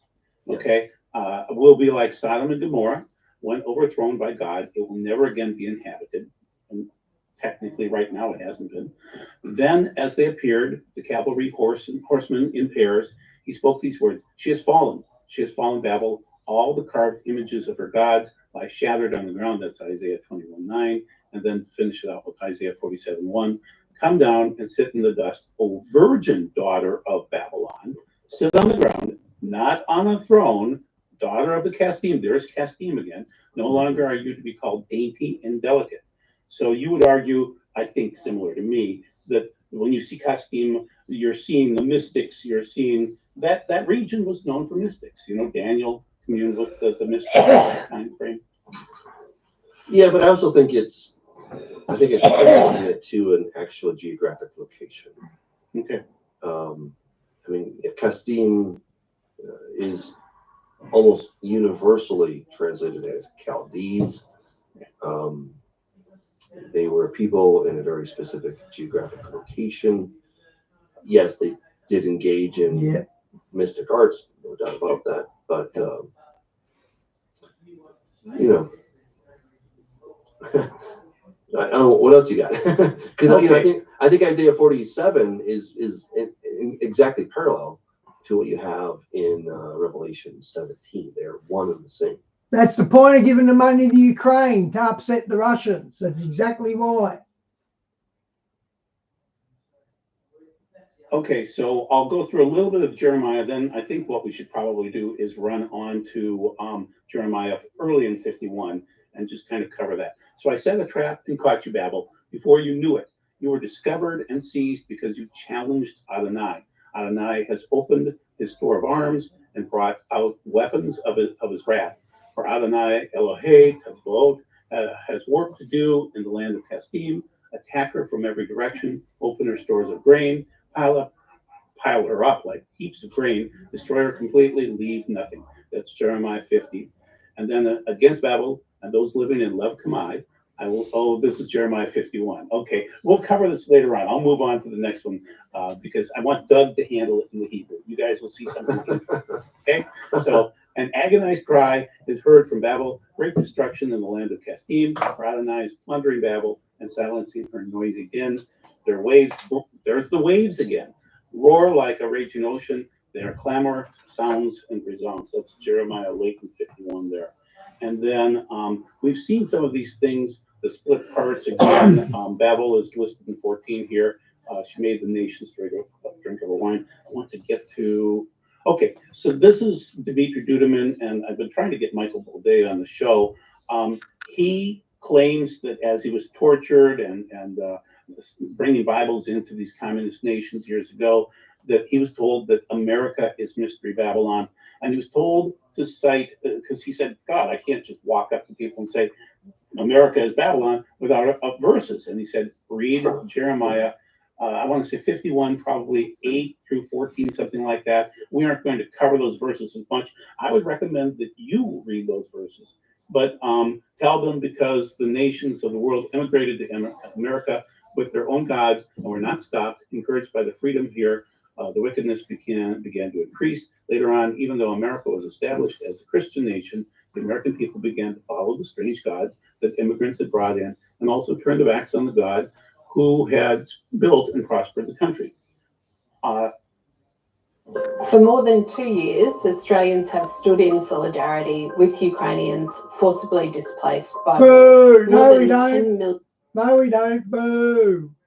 Not everybody agrees with Dimitri Duduman, but, you know, and once again, here's more of the verses from Joe Dumont. The verses are intriguing, you know, and they just keep on going on. So Babylon has military power. You can see the hammer of the earth. Very interesting. It's Jeremiah 50:23. The United States is the hammer of the earth still, even though you're right, China and Russia are vying with us right now. But we're still the hammer. We are.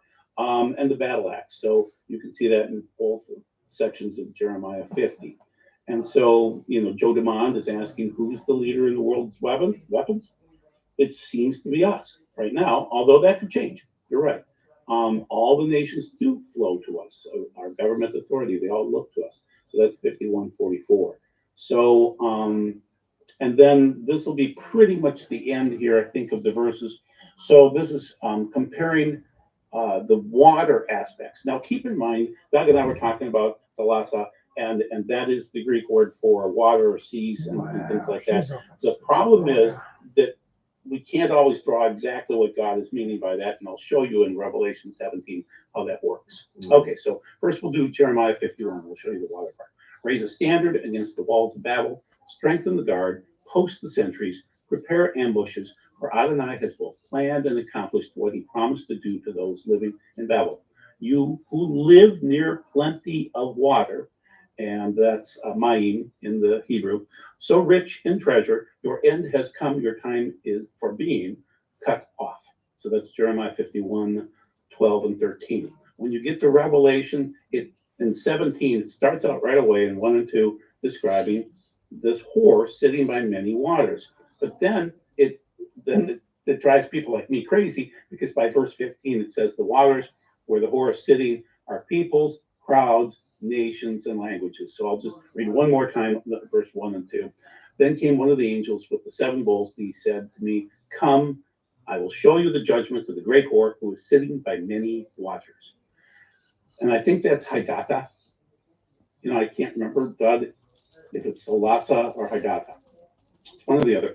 So anyway, and I wish I could say specifically, well, that means that when he's talking about Thalassa, it's seas, and when he's talking about Hadassah, it's water.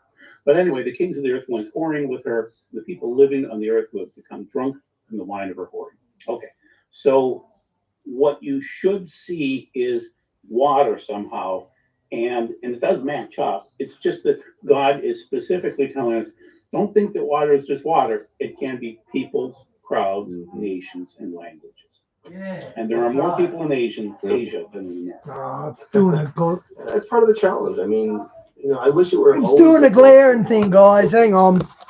Scripture that would make interpretation much easier. But I think the next best thing is to get as many passages as we can that are all saying a very similar kind of thing, and then we can compare and contrast those. And it doesn't always give us 100% accuracy. Take the humble road, I think. But we can at least come up with a pretty solid interpretation. Say, well, based on this verse, this verse, this verse, and this verse, right? Then I think that we can go back and take a look at it. I mean, when you were quoting from Jeremiah 51, it said Bel in Babylon, right? God's going to judge Bel in Babylon.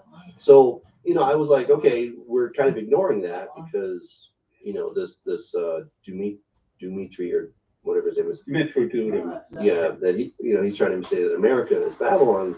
Again, I just think like, well, the text actually tells me that he's going to judge Bel, who's Baal, in Babylon, right? So why not just start there? Okay, again, is America part of the problem? It's doing a glaring thing Yes, still. you'll never hear me disagree with that, right? I think America is very much a major part of the problem, right? You know, we might be front and center, but that still doesn't make us Babylon. It just makes us the worst daughter of Babylon. You know, out of all our kids, we're the worst, and we're going to get judged. Yes, it's not focusing. And I think God's vendetta is against the spirit of Babylon, and I think it's against the city of Babylon.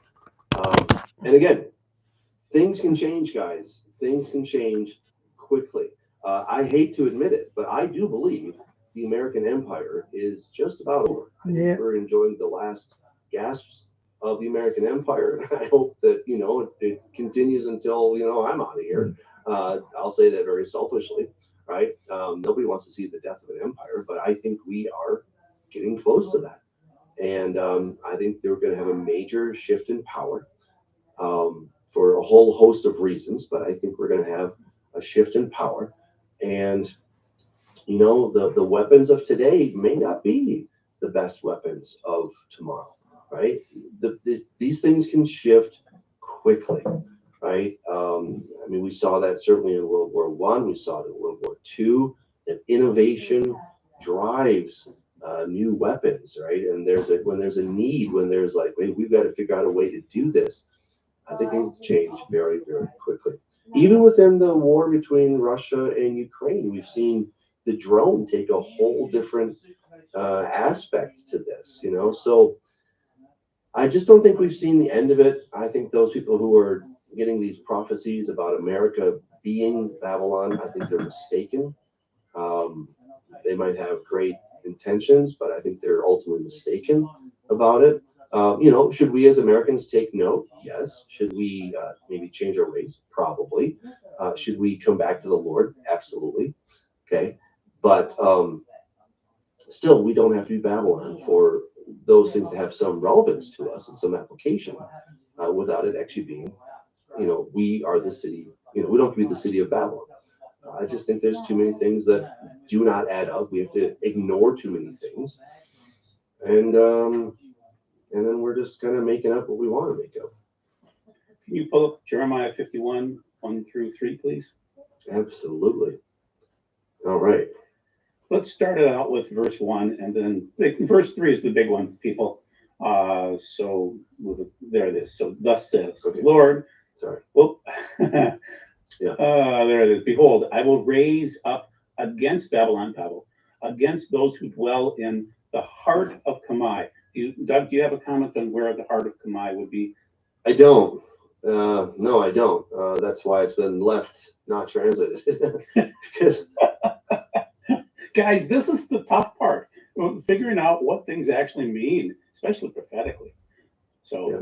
Okay. Yeah. So it's Lev Kamai. It's the heart of Kamai, whatever that means. A destroying wind. So that's Ruach Mashkit. And that's an interesting phrase to it. Mashkit is not used very often in the Bible, and it is a destruction, destroying. It's very severe. It's used in Deuteronomy 28, Leviticus 26, things like that. The nasty times. Okay, and I will send winnowers to Babylon. They shall winnow her and empty her land.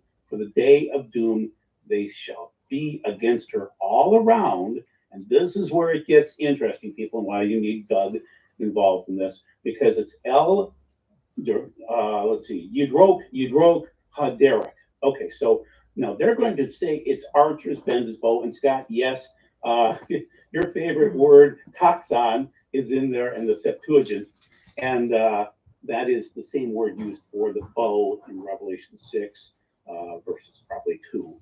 And so it's very, very interesting how, that's the first seal, it's the bow, and in this case, how I interpret this is that whenever Babylon falls, whatever it happens to be, it falls incredibly fast, so fast that the archers can't even get their bow bent, because literally in 1 hour, in the Greek it would be hora from Revelation 17:18, but and lift himself against her in his armor, do not spare her young men, utterly destroy all her army. So whatever Babylon happens to be, it's in a hora, an hour, and it is Yidrok Haderek, and I think they're probably right.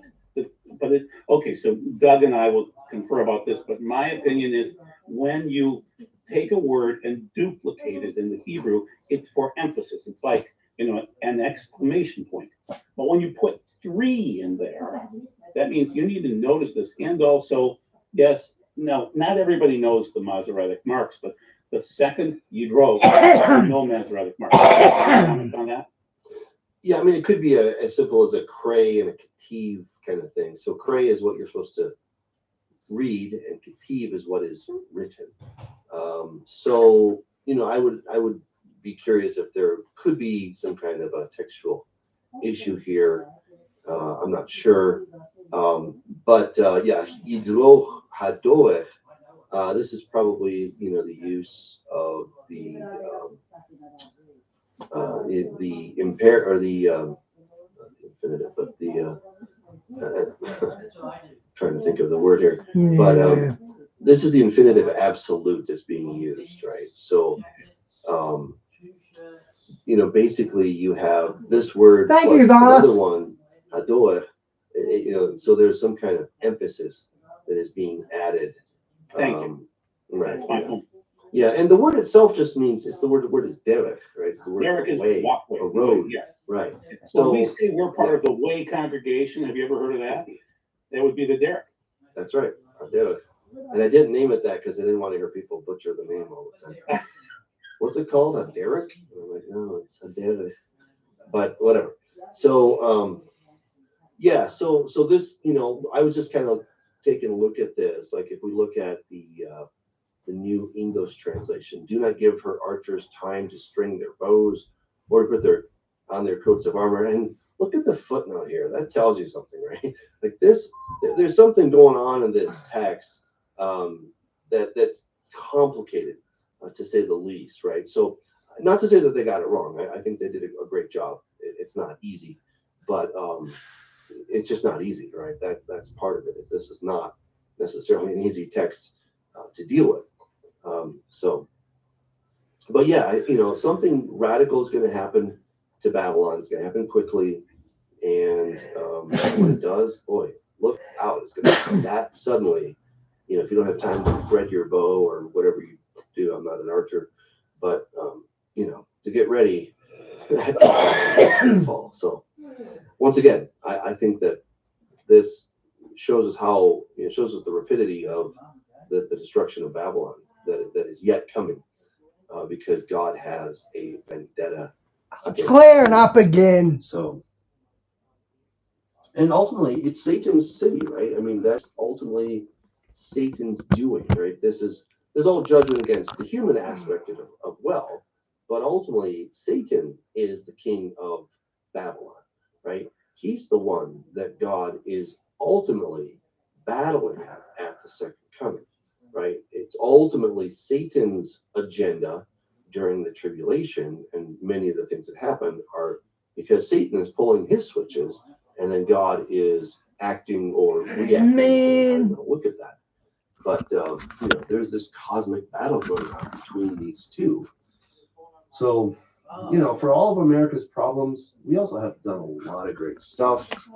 And we can point to any country in the world. Why don't we pick on France? Why should America be Babylon? Why not France? I mean, they got a lot of garbage happening over there, right? A lot of weird stuff and a lot of perverted stuff. And why here? Why not Holland? Thank you, Voss. That's our barbecue room. That's where we sit out and drink and have barbecues. Well, they've got even a red light district. I mean, why should America be the only place? I know we're the financial center, but again, it can change very quickly. Before World War II, we were not the epicenter of the world. It was Great Britain, yeah. Germany to some extent, sort of more World War I there. But the power shifted, and it shifted quickly, and I think it's going to shift again. I think America, while we will not disappear, but I don't think we will be the superpower that we are today. I think it's going to shift. My guess, geez, I hope I'm wrong, but within the next 20 years would not surprise me. All right, so don't quote me on that one. But unless I'm right, then you can quote me. But otherwise, I say that with fear and trepidation, but it would not surprise me if our hegemony does not change. And something that could really change things is the price of oil, right? Or the influence of oil, whatever happens to it, the influence of oil. And how is oil bought nowadays? Well, it's bought with dollars, US dollars, okay? And that's one reason that we've had so much power, is that because of the petrodollar, right? So long as people need oil, it looks like they're going to keep needing it, and it's bought in dollars, and they're going to keep needing our dollars, then there'll always be a market for the dollar. Now, people have been banging on this drum for quite a while, that that's all going to come crashing down, and I think it will eventually. I don't know when, but I do believe that one of these days the US dollar is going to crash. People will no longer want to do business in US dollars. For the moment, it's still the best option out there. But again, it could all change. And when it does change and we find some other currency that makes us all happier, and then people are buying oil with that financial instrument, and they're doing contracts in that financial instrument, then all of those dollars that are all over the world are going to come flooding back to the United States. And guess what happens? The value of our dollar will just absolutely plummet. And we'll have so many dollars chasing so few goods that we'll be done. We don't need actually a war to Weimar Germany. Exactly. Seen it. Yeah, and this the days of warm beer. When you just got too many bills chasing too few goods, and you got to get paid like now, because the value is going to lose like half by the end of the day. And obviously it won't happen with paper currency. We're going to be digital, but still it could crash quite quickly, and that would be the end of the U.S. empire very quickly. But that doesn't mean that we're Babylon. It just means that maybe our day in the sun is over and it's going to be time for Babylon to rise up. I don't know, just my thought. Oh, this has been awesome. Okay. All right. Well, we better end because I think Scott's about to fall asleep.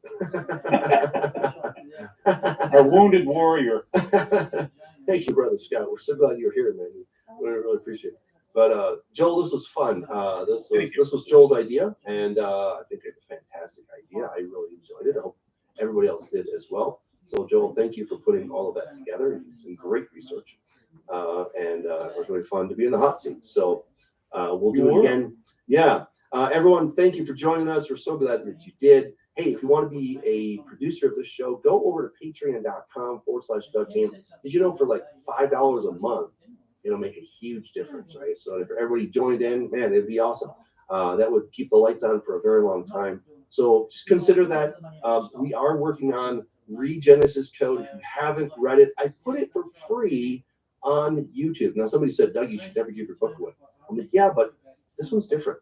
I want you guys to read it, to enjoy it, because I'm doing this for a reason, okay? So I'm not just being completely altruistic.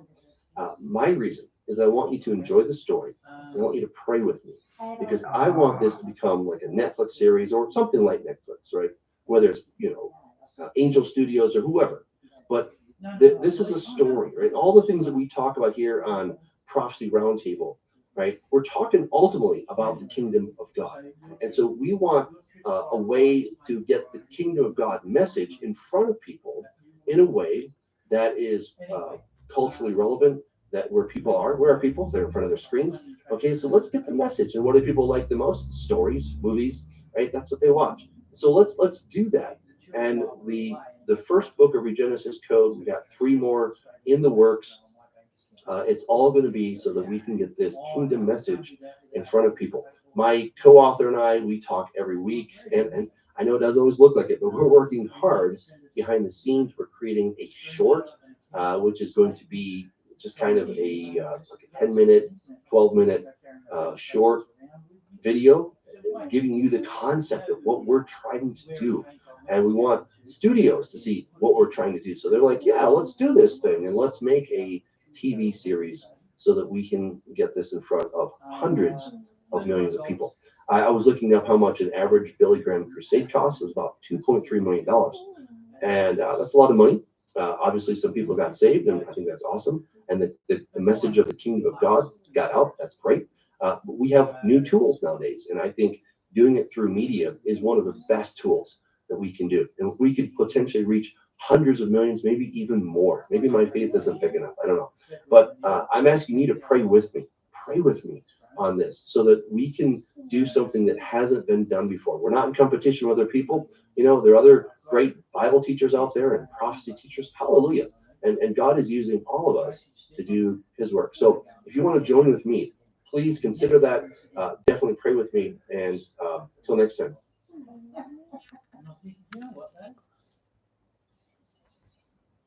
I can't find this I can only find this on audio, guys, but it looks interesting, so I'm going to go over it. Oh, Sultana Brand's got more than 20% of your daily fibre needs. Oh, can't believe this. Sultana Brand's got more than 20% of your daily fibre needs. Stop it.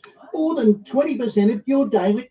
Yeah, Bas, I'm not that keen on that, Scott. He's always a negative Nancy. You know what I mean? He's always one throwing a fly in the ointment. Fibre needs.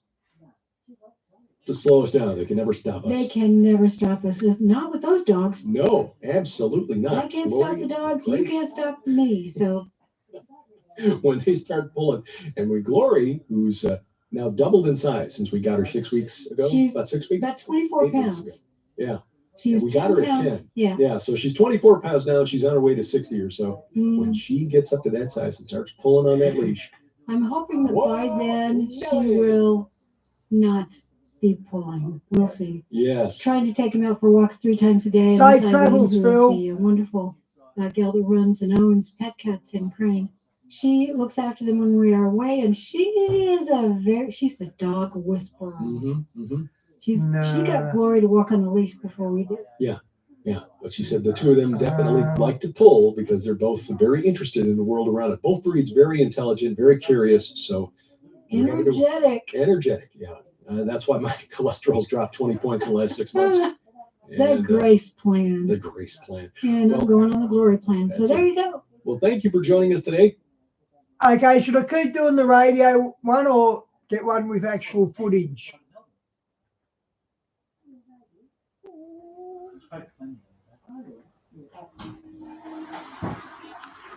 Kudos to Subsplash. It's the company that has designed our app. They host the app. They store the content. Right.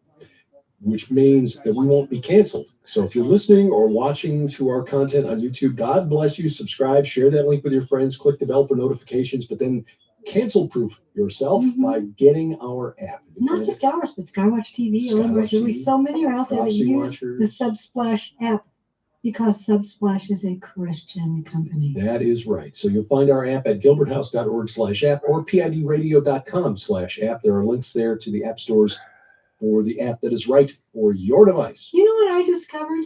Well, two things. And a lizard. And a lizard. Doctor Who reference. I discovered two things. One is that today, April 13th, is National Peach Cobbler Day. Oh.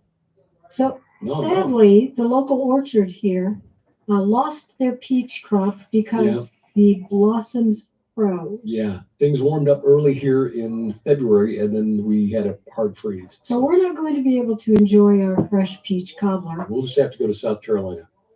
That's it. We'll go visit your sister. Yeah, that's a good. Yeah, that's what we'll do. I know. Georgia says they've got the peaches. No, it's South Carolina. Oh yeah. Yeah, me too. Giant water tower there at Gaffney. I know. Looks interesting design. design. Yeah. Well, anyway, the other. Keep playing this or do a video. I'm interested to hear what he says about the red heifers, and I'm interested to hear what Tucker Carlson's got to say. Thing that I learned. Looks kind of like a peach. And kind of like something else. Anyway. I know. Now I've forgotten the other thing I learned. I've got to learn it all over again. Oh gosh, I think it was important, but we'll see. Something will come to me in a little bit, and I'll interrupt. There's a lot going on in the world. I'll tell you what. We just recorded 4 wonderful, amazing, informative programs with Lieutenant Colonel Bob McGinnis and Tyler Gilreath. Their new books coming out through Defender Publishing will be available at the skywatchtvstore.com soon. I don't think they're up there yet, but we discussed not only Israeli politics, we discussed theopolitics, as I call them, and we discussed aliens. Yeah, Colonel McGinnis's forthcoming book is called Out of This World, and I plan to have him on the program on View from the Bunker to discuss it, where he will have more time to kind of roll out the thesis behind the book and his research. He's got some insights into what goes on behind doors in the Pentagon, not all of which he can share, but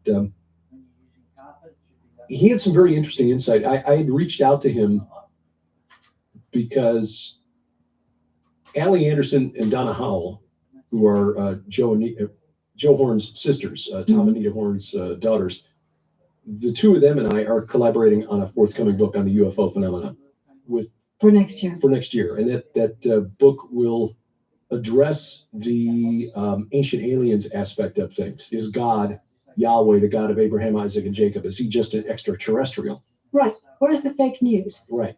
Who's spinning tails? Yeah. So the ancient aliens, or rather the recent surge in interest in the UFO phenomenon since late 2017, December of 2017, when the Tic Tac video was publicized by Ralph Blumenthal and Leslie Keane in the New York Times, a video that had been out on YouTube for 10 years already by that point. So it's like, why is this suddenly news? Yeah. Hey, Barry, good to see you, mate. Named Stephen Greenstreet at the New York Post. Yeah, Derek Gilbert. He's very smart, Bart. I like him too.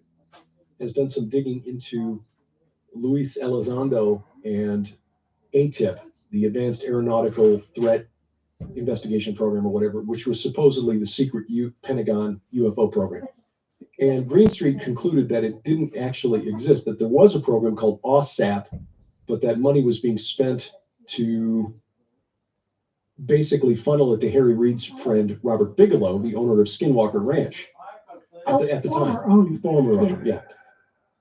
Bigelow was the man behind NIDS, the National Institute of Discovery Science, I think it is, which is sort of an alternative to MUFON.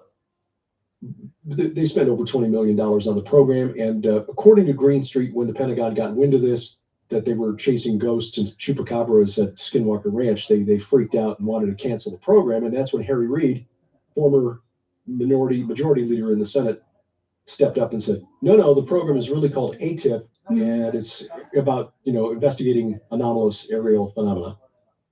And Green Street said, so that didn't ever actually exist. They were just chasing ghosts.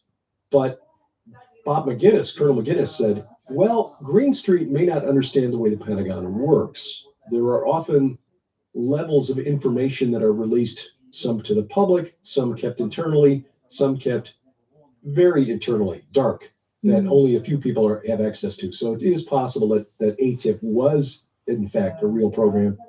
But, and Lou Elizondo may well have been connected to it. Just Green Street doesn't know which question to ask or doesn't have the contacts to find out. So it's going to be really interesting to see Colonel McGinnis's book. What happens when the public is told, this is what's really going on, this is the big truth behind aliens, and then a few weeks or months or even years later, someone else comes out and says, no, that was sort of that was a fake news version of what's really going on.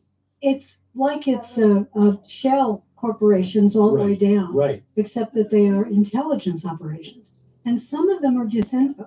They're trying to make, it's a sleight of hand thing. They're trying to make us look over here for one explanation while there's a deeper, different explanation elsewhere. And I think the bottom line is that you have to ask, what are they? They exist. Right. You step back and look big picture instead of trying to drill down and get to the end of it, because it's like a series of Russian dolls and you never get to the one on the inside. And it's kind of the way the plot was revised multiple times, the overarching plot on the X-Files. That is kind of what was done to Paul Benowitz, and how the idea that there's an underground base at Dulce, New Mexico has become sort of accepted wisdom, it is part of the received text among UFO researchers. Benowitz was a nuclear scientist who was a contractor for the U.S. military, and the military became concerned that Benowitz was asking too many intelligent questions about the mysterious lights he was seeing at Kirtland Air Force Base outside Albuquerque, which we've driven past a couple times now, going to those archaeology conferences. So they assigned Richard Doty, who was Air Force intelligence, and a guy named Moore, whose first name I'm going to get wrong. Anyway, he was co-author of the book, the Roswell Incident, which was, along with Berlitz and Moore were the co-authors of that book. That really made Roswell a household name. And they gaslit him to the point where Benowitz went crazy. Berlitz did? Moore and Doty. Oh, okay. Berlitz was not involved in it. Charles Berlitz and... he made the Bermuda Triangle. Yes. He made quite a number of alter realities, if you want to put them that way, or secrets. Okay, I heard a bunch of Christians went to the Bermuda Triangle and done a big prayer session on the Bermuda Triangle in the 80s. And if you'll notice, you've heard nothing more about the Bermuda Triangle since the 80s, have you? This plane's not going missing anymore because they done a big prayer over it and got rid of whatever was there. Across the globe. Right. So they kept dangling clues in front of Benowitz, like Fox Mulder in the X-Files, tantalizing clues, and you get a little bit more. It was like, a dollar bill on a fishing line. And go through this door, the big reveal's on the other side. And you get there and you find out there's another door. 4 more doors. Yeah, and you got to pick the right one. And so you get kind of that sense watching the X-Files, and you get to a certain point of frustration where you either say, okay, Chris Carter either doesn't know how to write or he's deliberately obfuscating. And to preserve my sanity, I'm going to quit trying to make sense of this and just go watch something else. I'm going to go watch SpongeBob. Well, Benowitz kept following it through to the point where he literally went insane.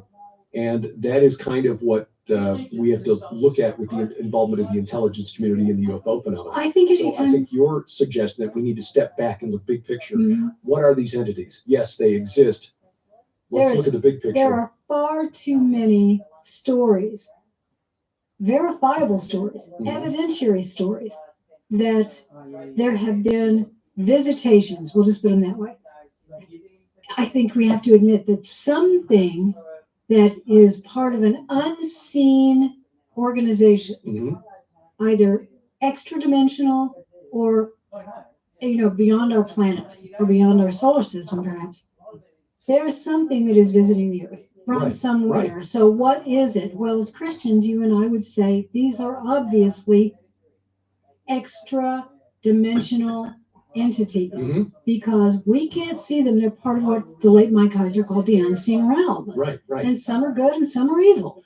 We could even go a step further and say, you UFO types. So Paul and Marcel, I see that you are very interested in these beings with what appear to be paranormal abilities. You know what? We agree with you. The Earth has been visited by inhuman entities for thousands and thousands of years. Yes, there's even a book about all of this, L.A. Marzulli will tell you. Yes. It's a supernatural guide to all of this. Exactly. Called the Bible. And that's exactly where we're coming down on this. The information from the Pentagon, you're never going to get the whole story. Everybody was waiting anxiously for the next president to come in and declassify the. It ain't never going to happen. No. The Pentagon, they'll dribs and drabs, and like Paul Benowitz, he'd try to follow So that it trail, is. you'll go nuts. But it may enter into the big reveal of the man of sin, the Antichrist, whatever you want to call him. He's going to present himself as Christ returning.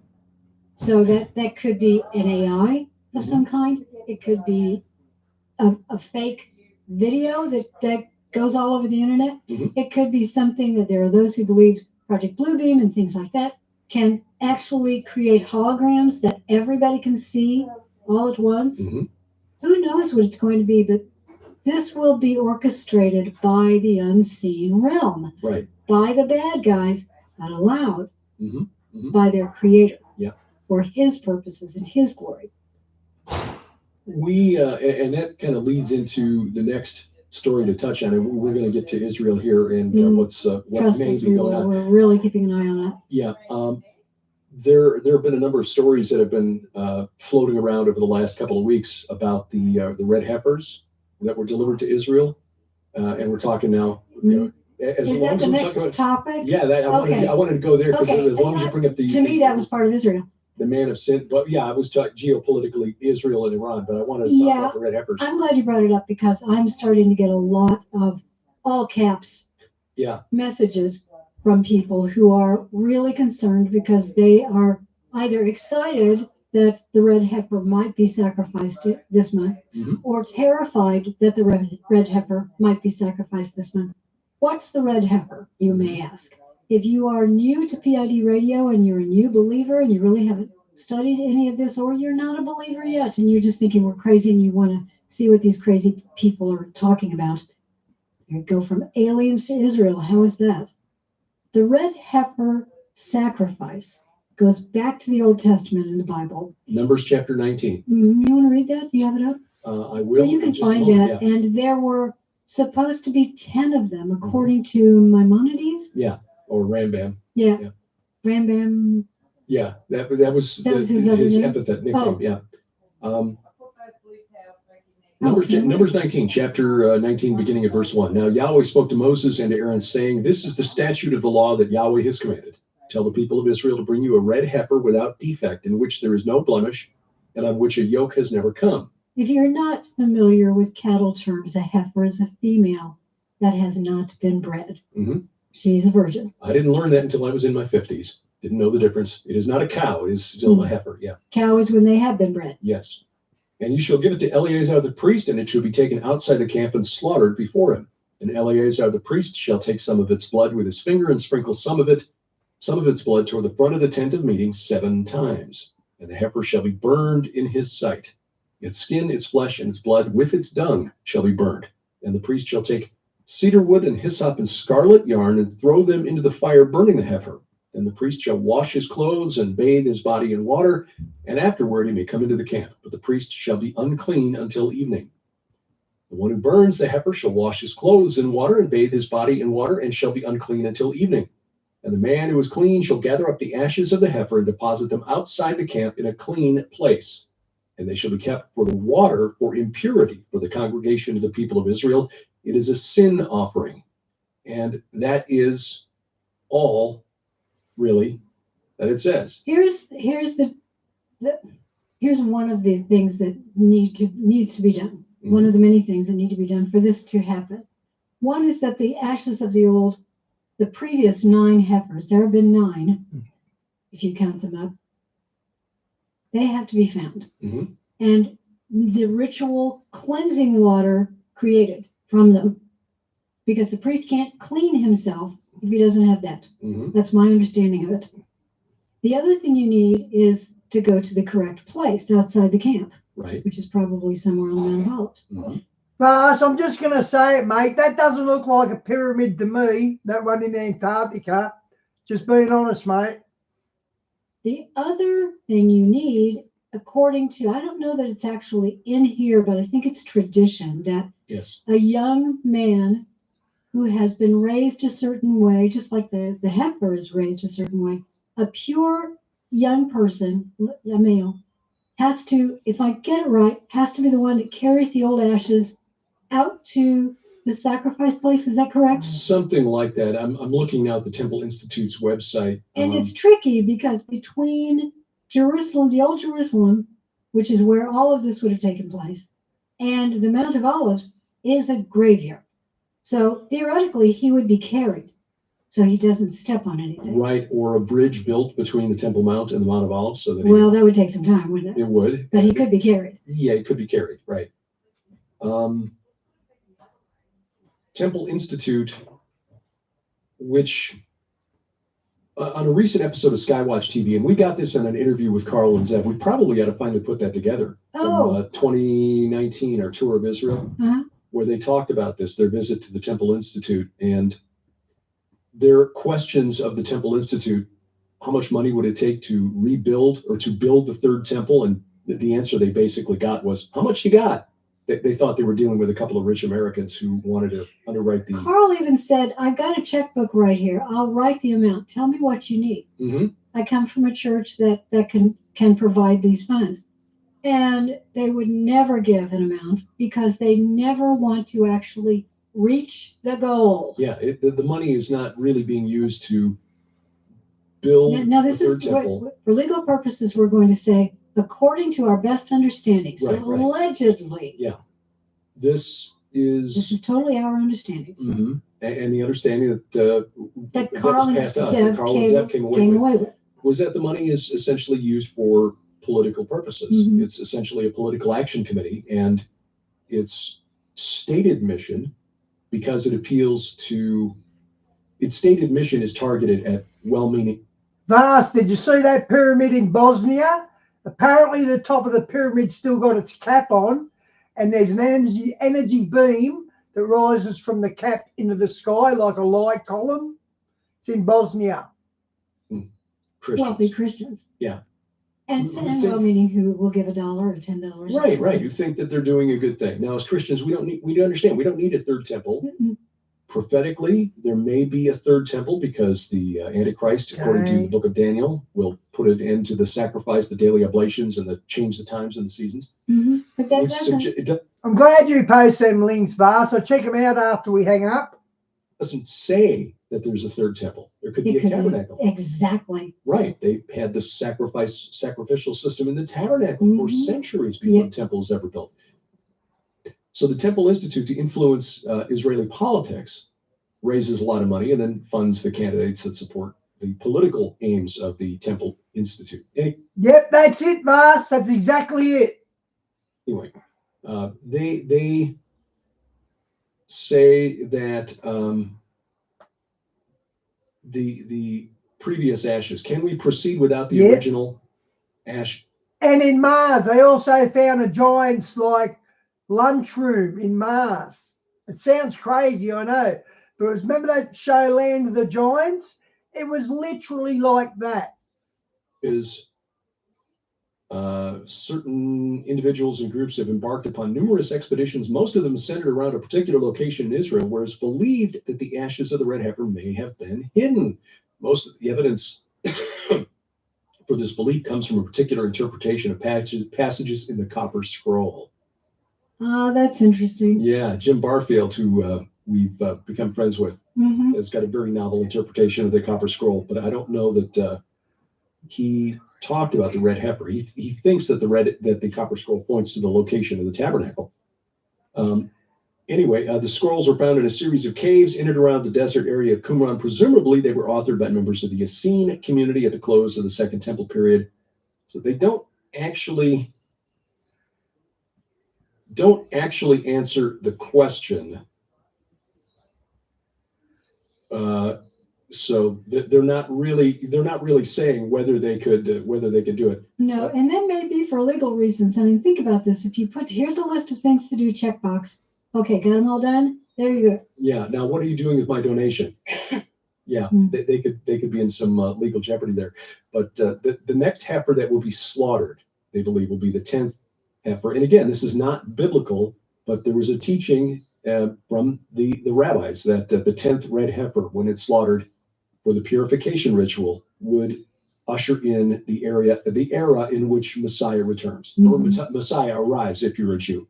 Bottom line is, we don't need to do any of that. The Lord himself, Messiah, Yeshua HaMashiach, will return when he chooses to return. There's nothing we can do to make, he doesn't depend on us. That is correct. It'll be on his timeline. But here's the thing, and this is why the April 22nd date, which has been floating around the internet, they're going to sacrifice their I know, I've seen, like I say, all caps. They're almost always all caps. We did a program on this podcast last July 15th.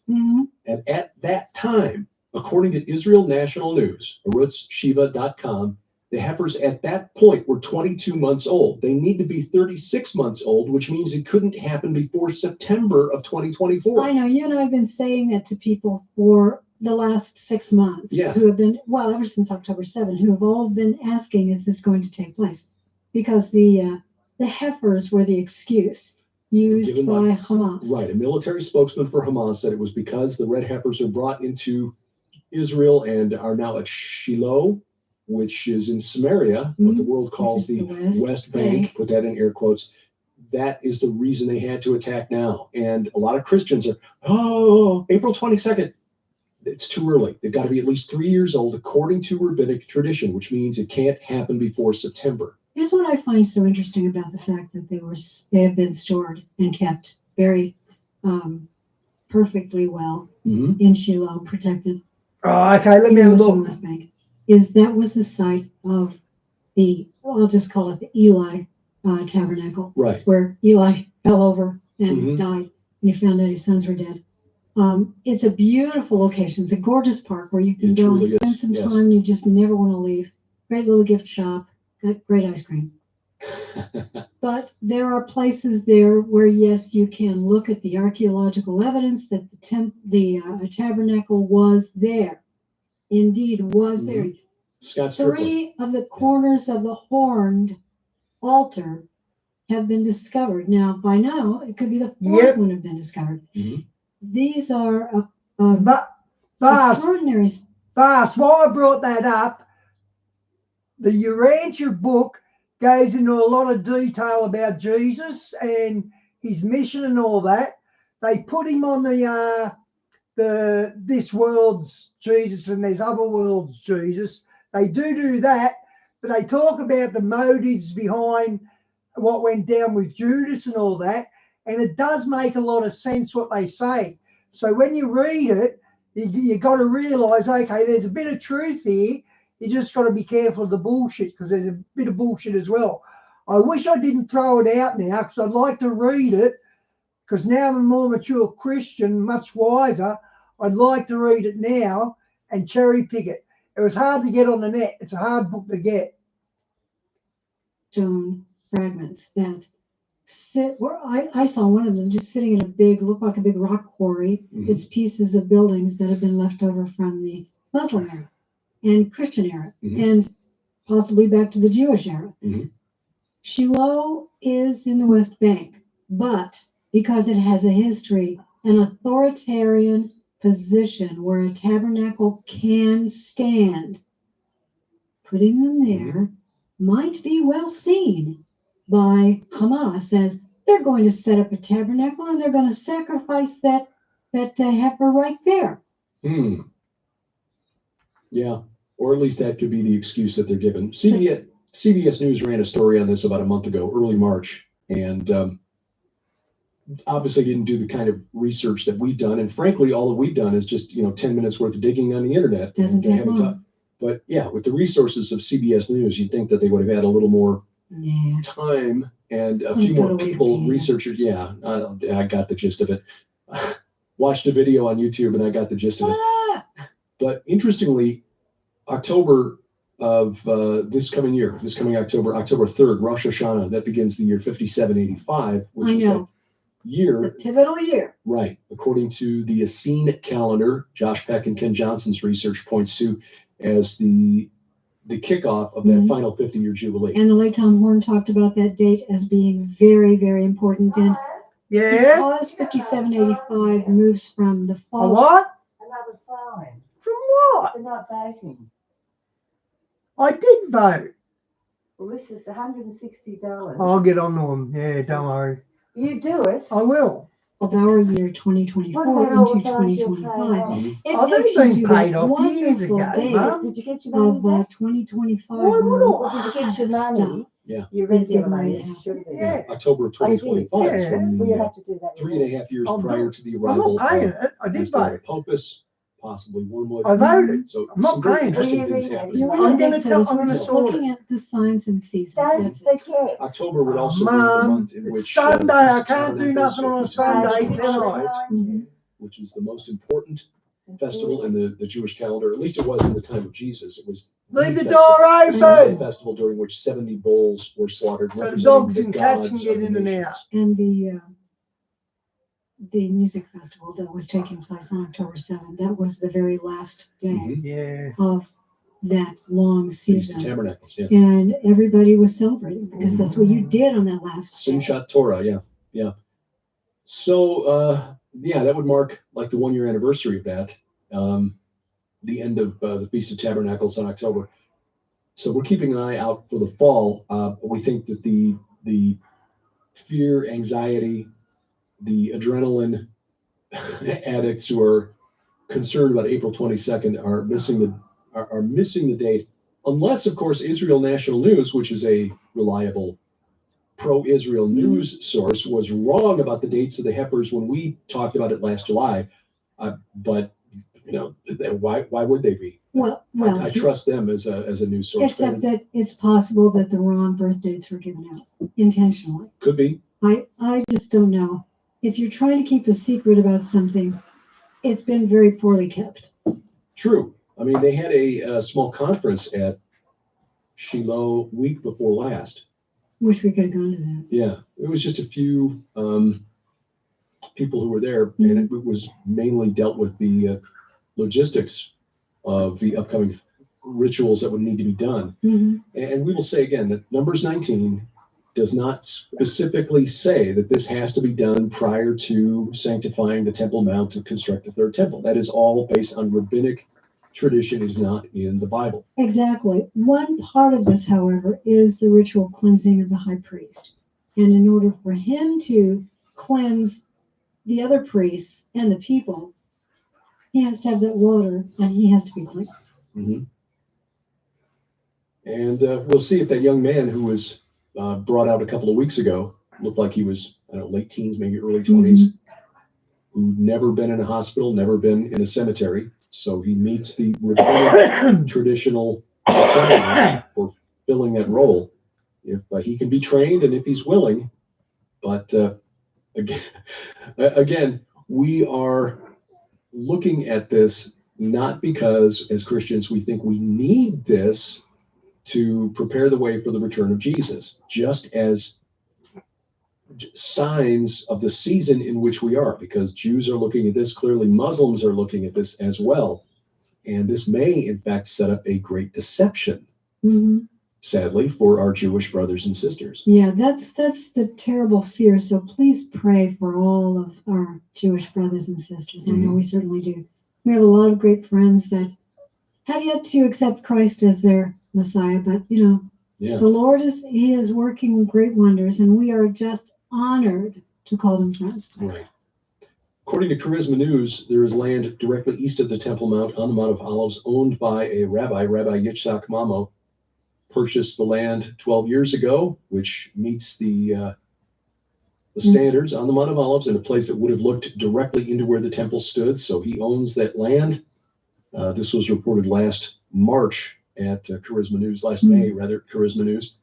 But again, the heifers, as of last July, just 22 months old, and if they've got to be at least 3 years old, according to the tradition, then it's not going to be until this fall that they will be eligible for slaughter, assuming that they still meet the other qualifications. In the meantime, theopolitically and geopolitically in the area, Iran this morning, according to our local time here in Central Time, we are live. A ship that is Portuguese Gilded house. flagged, but it is linked to Israel in some way. So they felt that they had every right to seize it in the Strait of Hormuz. There's a lot to unpack there, so why don't we take a break and come back with that and more as PID Radio continues.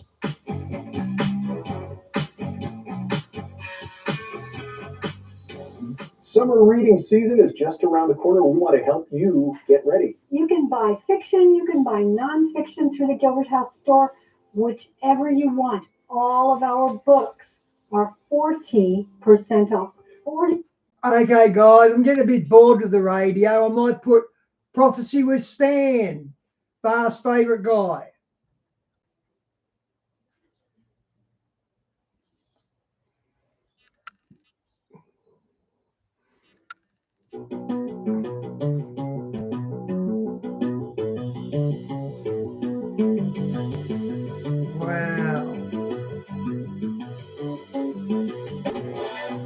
Welcome to the Prophecy Club. You didn't get... Okay, Vance, we now know tomorrow's show. Now you see TV. That'll be tomorrow's stream. Yes. Excuse the United me. States cannot stop missiles that were fired from Iran to Israel. We can't stop them. Israel has everything we have, the most advanced technology, and we can't stop them. That means that if Iran or North Korea or Russia or any of the other people that have these high-tech missiles want to fire them at America, now they know the door's open. We can't stop them. Is that important? We're going to talk about it today. I encourage you to subscribe to Prophecy Club and also join Prophecy Club $9.90 a month or more so that it takes the bottom out of the roller coaster ride in our giving. Also, if you have an IRA or a 401k, you don't want to lose your life savings. My understanding is if or actually when the stock market crashes, if you have money markets, if you have an IRA, 401k, there's a good possibility that not only would it go down, it might crash, it might be getting close to or maybe even worthless.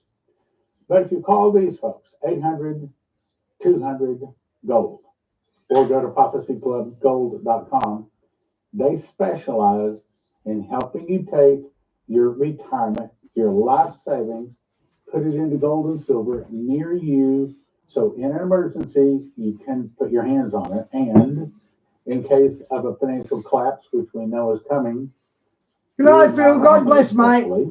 Won't go down, but actually go up. 800-200-GOLD.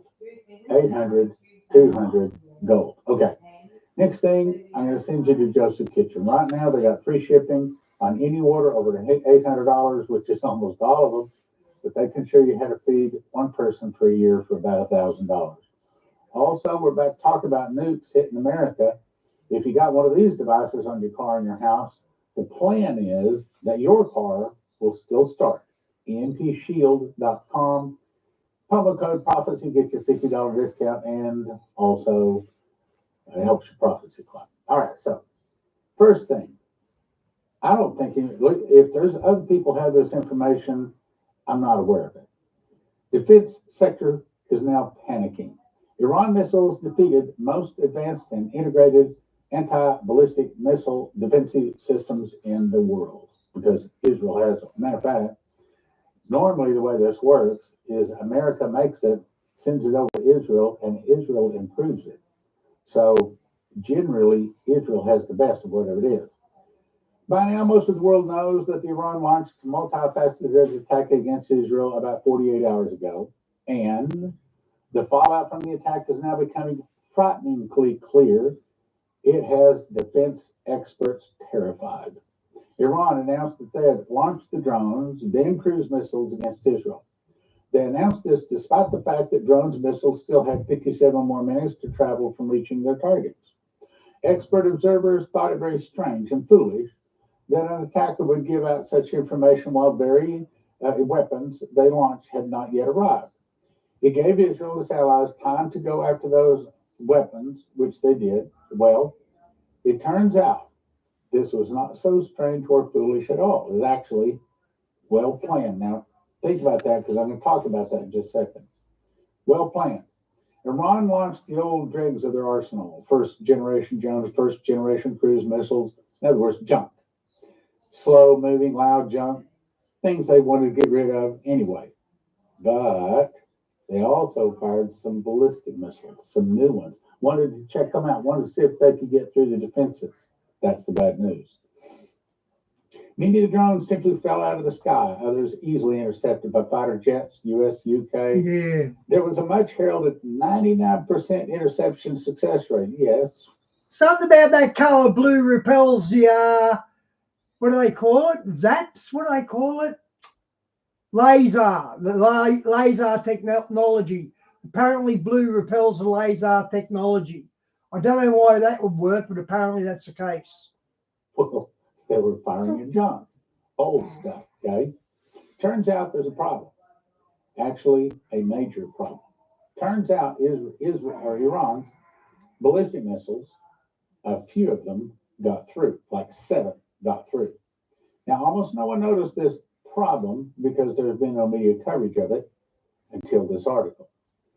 The missiles that hit the 2 bases in the Negev region didn't just get through.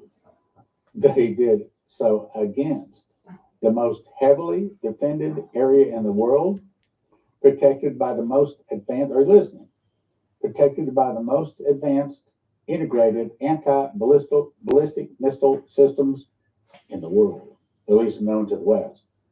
2 Israeli bases in the Negev region, 1 Israeli intelligence base in the far north of Israel, Lemai and Herman, were hit by Iranian missiles. They couldn't stop them.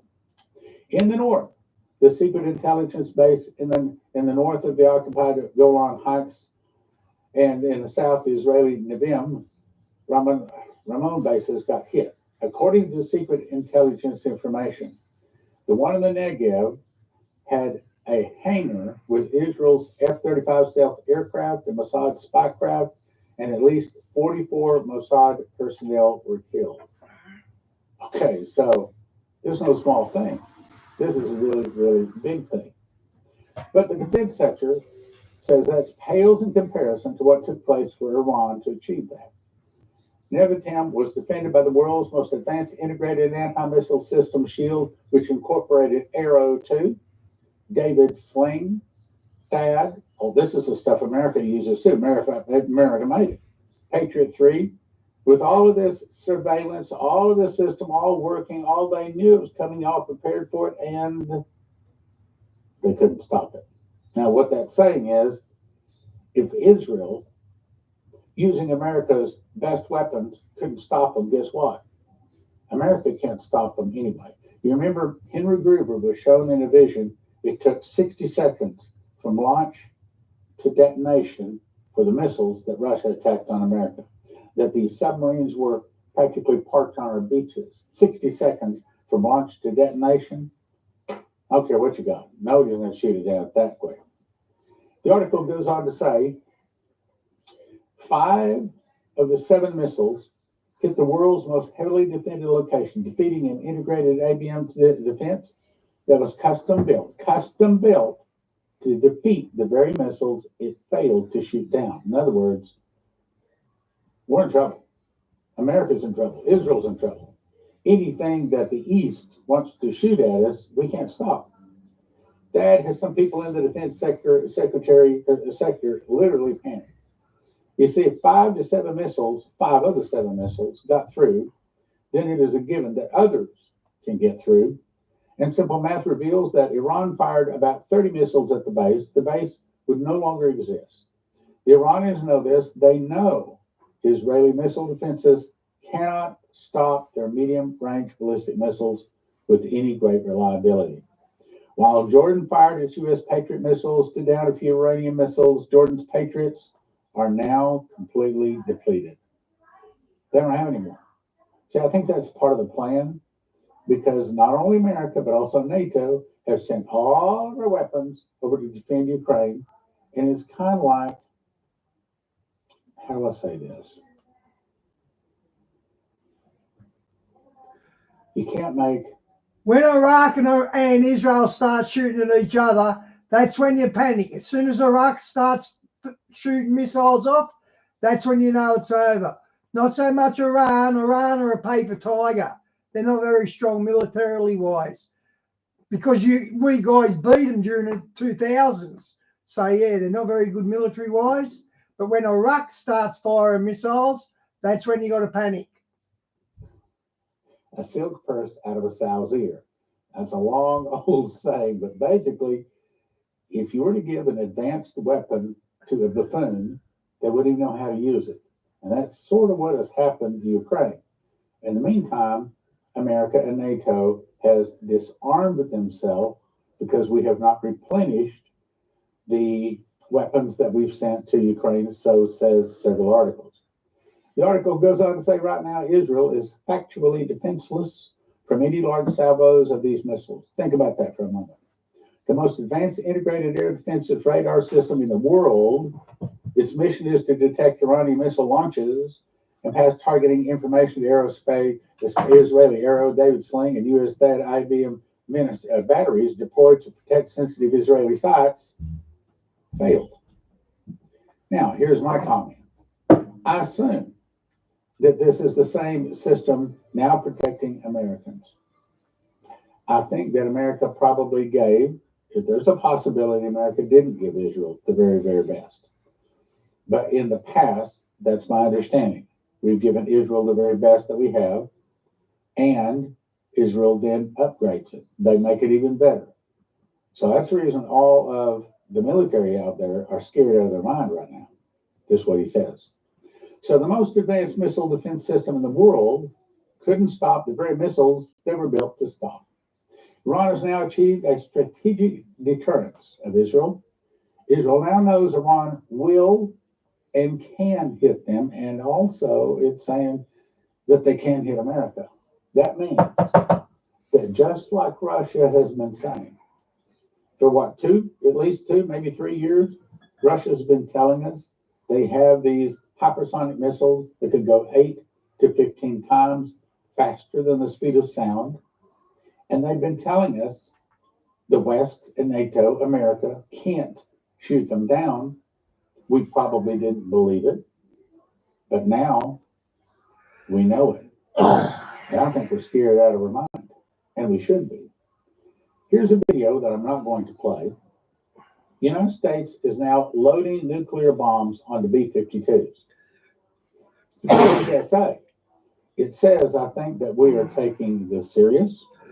I think it was a shot across the bow to the Russians. So what are the Russians doing? I think they're going, they know they have scalar wave. They can shoot down anything in the air, on the land, on the sea, under the sea, any place on the globe, anytime they want to, and they don't know where it came from. They know that they can take out those B-52s in the air, on the ground, under the ground, any place they want to. They're not afraid of our B-52s, and Russia's not afraid of any of our nuclear bombs. Russia is not afraid of us at all. Who are they afraid of? Well, sad to say, probably nobody. Next article says, still poking the bear. F-16s from Netherlands now arrive in Romania. So what does that mean? It means, let me read it. 3 Royal Netherlands Air Force F-16 Fighting Falcons landed in Romanian 86th base. And what are we doing? We're giving these to Ukraine. That means we don't have them. Now, the problem is F-16s up against the most modern Russian aircraft are like a BB gun next to an automatic rifle. Okay, so I mean they're nothing. If we're going to fight the Russians with F-16s, they're like first generation. They're old stuff. Anyway, it says the jets will be used to train and then be used by Ukrainian pilots. There are no airfields remaining inside Ukraine, which can accommodate the F-16s. Why? Because they've all been blown up. Also, there's almost no fuel supply, no weapons storage remaining. In other words, Ukraine is defeated. It's destroyed. So even though we're giving F-16s to Ukraine, they can't use them there. So if these F-16s are going to be used in combat by Ukraine, it appears that they'll have to take off from some other nation and then return to that nation. Bases in Romania, meaning in order to be refueled, rearmed, and maintained. In other words, they can't take off from Ukraine. They can't even land them in Ukraine. So they've got to take them off from Romania and then return them to Romania. What's That's a good point. Here's the problem with that.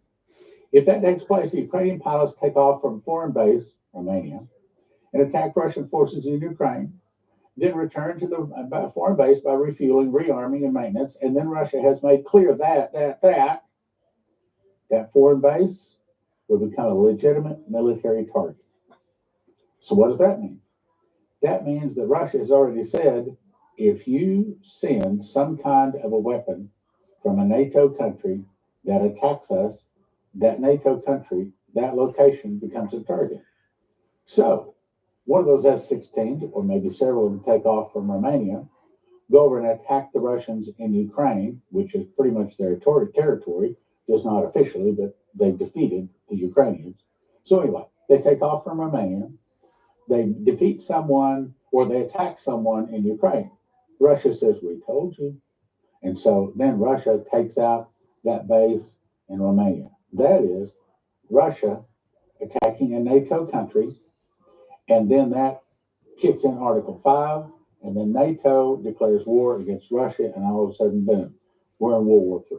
Now, thanks to us prophecy students listening to what God is saying instead of what the news is saying, we know that's not how it starts.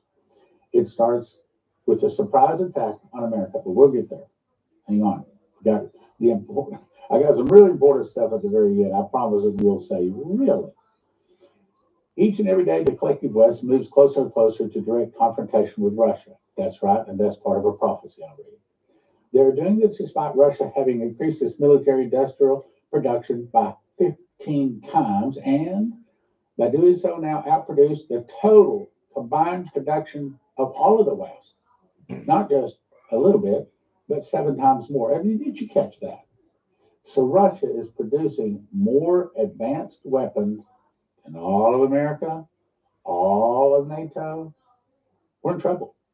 Moreover, not only is Russia's production 7 times that of the West, the stockpiles of weapons and ammunition in the West have been either seriously depleted or wiped. Well, Diane, they're not wasting time with this cash thing, are they? Out altogether. Why? We sent them to Ukraine, to a bunch of buffoons that didn't know how to use them, and they sold them on the black market. I mean, all kinds of things. We made some of the Ukrainians very wealthy. Let's go on. Yet the West continues to escalate the Russia-Ukraine conflict in complete denial that they're heading down the road to direct war, thereby their own annihilation. In other words, Biden knows that he can't take out America directly, but he is in charge of making decisions that will cause God to destroy America. Like, if he can get America to force Israel to split, then God will split America. If he can get America to do something to get the Russians to attack America, then God will take out America. Does that make sense? Are you ready to see parts of your country blowing up? Because that may be where this is heading. Well, we know this is not the way it happens, but we are heading. Look at that sellout Johnson, Diane. Oh, I had so much hope for him the way he was going after Biden with the impeachment, and now he just completely rolled over. It's so dreadful to watch. I wonder what they got on him. It must be something really bad for him to sell God out so quickly. The destruction. Then he goes on to say, urge readers to get spare batteries, flashlights, and again, I'm going to recommend you go to josephkitchen.com. Also, maybe I shouldn't say it yet, but we got some royal birkies on the way. I don't think they've arrived yet, but if you want to call us, 785-266-1112. Yeah. They're probably going to get on me for telling you because they haven't arrived at our office yet. My understanding is we got some royal birkies on the way, and they have filters with them. So this is probably the last of the last of the last one. Do you know what, Vas? That's not so outrageous that the government's going to the mafia for money. In Australia in the 70s, we had a government, a left-leaning government, that stuffed it up so bad that the other side wouldn't release the money to run the government. You know how you do that in America? Like, you got to pay that, you got to do this so the whole country can get run. Well, the same thing happened in Australia, and when the opposition dried up the money, they tried to go to Saudi Arabia and do that, get money off Saudi Arabian oil princes, and because of that, the people woke up to them, and they got thrown out of office. But it's not so outrageous to say that the US is getting money off the mafia, because we went to the Muslims in the 70s. It cost the Prime Minister his job, but it was a big scandal at the time. Anyway, let's go on. Now, here's the part that I'm AB, good to see ya. World Chess Champions. Now, you know what chess is? It's a board game, of course, but it's a battle. It's a war. And you know who has won most of the chess games over the last couple of 100 years? Russians. So we Americans tend to think that we're the best, the brightest, the smartest, the richest, and the best on earth. And of course, that's a mistake. And we think that we're better than everybody else. Mm-hmm. We think we're better than the Russians. And that is probably not exactly accurate. Only 21 players in history of chess have ever held the official title of world champion, 17 of which held the classical title. With rare exceptions, the classical champion has been decided in a match between the sitting champion and challenger. It has had a linear progression, with each champion reigning until displaced. So I did a little research. If you look here, these are the chess champions from 1886 to 1894. This is the years that they have won. And what I wanted you to see is this goes back to the 1800s. Look at the chess champions. Look at their last name. Do any of these sound like Americans? Steinitz, Lasker, Capablanca. I can't even say all of them. I can't even pronounce them. Vas, I'm just going to say it. I don't think the US will be the same USA by Christmas. I think by then they're going to do their October the 7th surprise on you. And that, not on you, but on the Americans. So I don't think it's going to be the same state of affairs by Christmas. Well, what you're looking at is, I think Bobby Fischer, I meant to look this up, but I think he is American. But other than that, if you look at all those names, they're mostly Russian. Here, I'll show you. Now, what you're looking at is a list of all of the champions. And if I were to slow that down, and I'm not going to, they're mostly Russians. Meaning, if you think the Russians aren't smart enough to attack and defeat America, you're wrong. Yeah, 100%. This is Garry Kasparov. And according to Wikipedia, he is the highest recorded until being surpassed. Kasparov was ranked #1 for a record 255 months overall. He became the youngest ever undisputed world champion in 1985 at the age of 22, and he is Russian. My point being, these Russians, when it comes to war, they're pretty smart, okay? Don't underestimate them. And I'm going to close with this. I've read this many times. This is one of my favorite. I think it speaks so much to us. Last of 3 final messages given to Dmitry Dugin in April 1997. I knelt beside my bed to pray as I do every night before I go to bed. You have a prayer closet. After finishing my prayer, I opened my eyes, but I was no longer in my room. Instead, I found myself in a forest. I looked around. To my right, I saw a man, that would be the angel, dressed in white. He pointed his finger and said, "See and remember." It took me a while to find out what he was pointing at. It was a small bear who seemed half dead, lying on the ground. Now that's perestroika and glasnost. That's Russia back in the 80s. As I continued to watch, this bear began to breathe deeper. With every passing minute, it seemed to revive itself. Russia found massive amounts of oil. Okay? And as I watched, it also became angrier. It then began to grow. That's over the last 20 years. Soon it was larger than the forest floor, and as it grew larger, it continued to become angrier. It then began to grow and paw the ground so that when its paw hit the ground, the earth would shudder. That's where we are now. The bear continued to devastate all that stood in his path. That's what's going to happen when it takes out America. Until it came upon some men with sticks, that's NATO, trying to fend it off.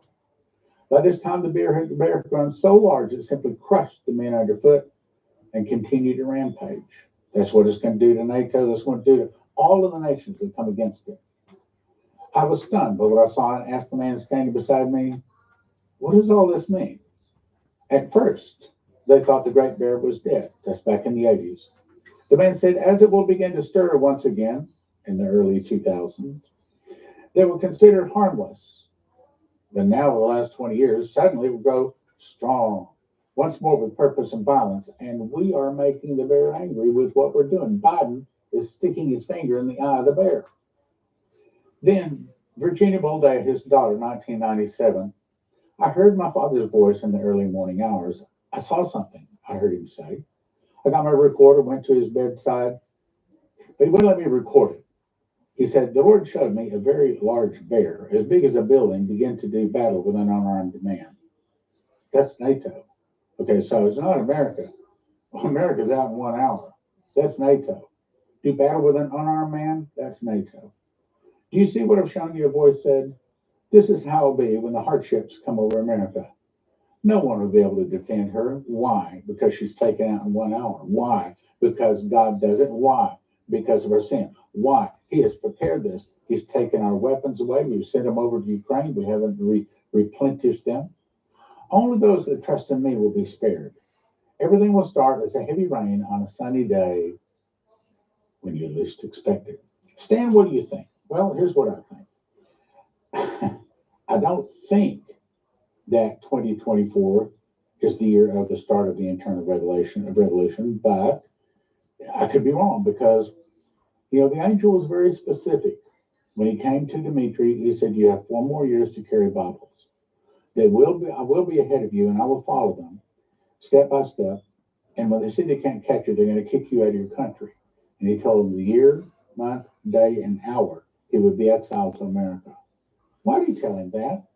It's because that date is important. July 22nd, 1984, 10 o'clock in the morning. 4 years he carried the Bibles. Finally, the date came. Sitting in his living room, knock come to the door, "Dimitri, you have to come with us." "What are you doing with the suitcases?" "Well, we knew you were coming." So they went to the airport just as the plane was backing up. July 22nd, 1984, 10 o'clock in the morning. He arrived in America. The angel came to him August the 3rd, 1984. Add 40 years to 1984. That would be August 3rd of 2024. How long did it rain? 40 days and 40 nights. How long did the children of Israel wander in the desert? 40 Well, Diane, they're behind the cryptocurrency. I wasn't aware of that. years. 40 is the number of judgment. Now, we do not know, and God has not told me, that the internal revolution will start in 2024. But I don't think it's long. I think we might have a year or 2 or 3. I don't know. I think it's real close. All of these things here are telling us we don't have long. Now, what does that mean? I think that that's saying that we should make certain that we're able to lead someone to the Lord. I think that we make certain that we don't have sins in our life, that we are ready to go out and minister in miracles. Again, the Lord told me, as the judgment hits, so will my miracles like no one has seen, going all the way back to Adam and Eve. And if America splits Israel, God will split America. That will be done through a New Madrid fault. Then the greatest miracle revival in the world I completely agree with him here. will hit. There will be a transfer of wealth to the church. They I don't can't agree go with to that. the government for help. They have to go to the church. Miracles return to the church. And that's where the sports stadiums fill up. And I want to be there leading people to the Lord. I don't think it's an accident that God. Yeah, the churches don't fill up, the sports stadiums do. That makes sense. Had Leslie and I walk on Noah's Ark, that we've been to the very tomb and in the tomb of Jesus, and we can give the archaeological reasons why that's the tomb. We've been to the entry point and to the exit point of the crossing of the Red Sea. I have been up inside the rock, and I can give you archaeological evidence to why that is the rock that Moses struck and water came out. I have been down Elam, where there was 12 wells of water, where the children of Israel walked as they walked on over to Mount Sinai. I have climbed on Mount Sinai, didn't go all the way to the top. That was October the 8th of 2022. I made a note here. Why? Because remember, the Lord told me, I'm going to meet the devil inch for inch, step for step, pound for pound, everything he does. So when the devil comes out. That's it, AB. You don't have to have the Sabbath only. We should be doing this every day with God, which we are. It's good to see you, by the way, AB. I wonder where you were. And says, oh, here, we found this under the ground. This proves the Bible, and this proves what I'm saying. Then Stan and Leslie can come out and say, oh, that's not the truth. When he brings out the 10 man's commandments, God can bring out the real 10 commandments, written in red granite with his finger. Found in the real Ark of the Covenant with a lid that weighs 600 pounds in solid gold. All of this, apparently, is about to happen. It's about to start. Now, I do think that's happening. I do think that some big things, big things, big fulfillments of prophecy, probably they will sacrifice that red heifer April 22nd on Passover. Probably a few days later, they will have access to the Temple Mount. A few days, maybe a month or so, they'll get access to the Temple Mount. I do not know for sure, but my guess is part of the Palestinian state is not only giving the Palestinians a state, but Israel gets something out of it too.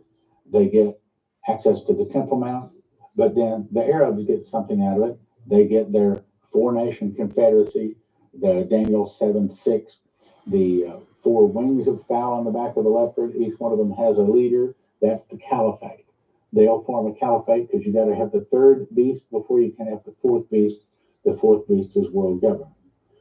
And it may very well be all of this stuff happens before the end of 2024. Maybe not the internal revelation, but at the same time, it could be the internal revelation. I don't know. Yep. Get the sin out. Get yourself a prayer closet.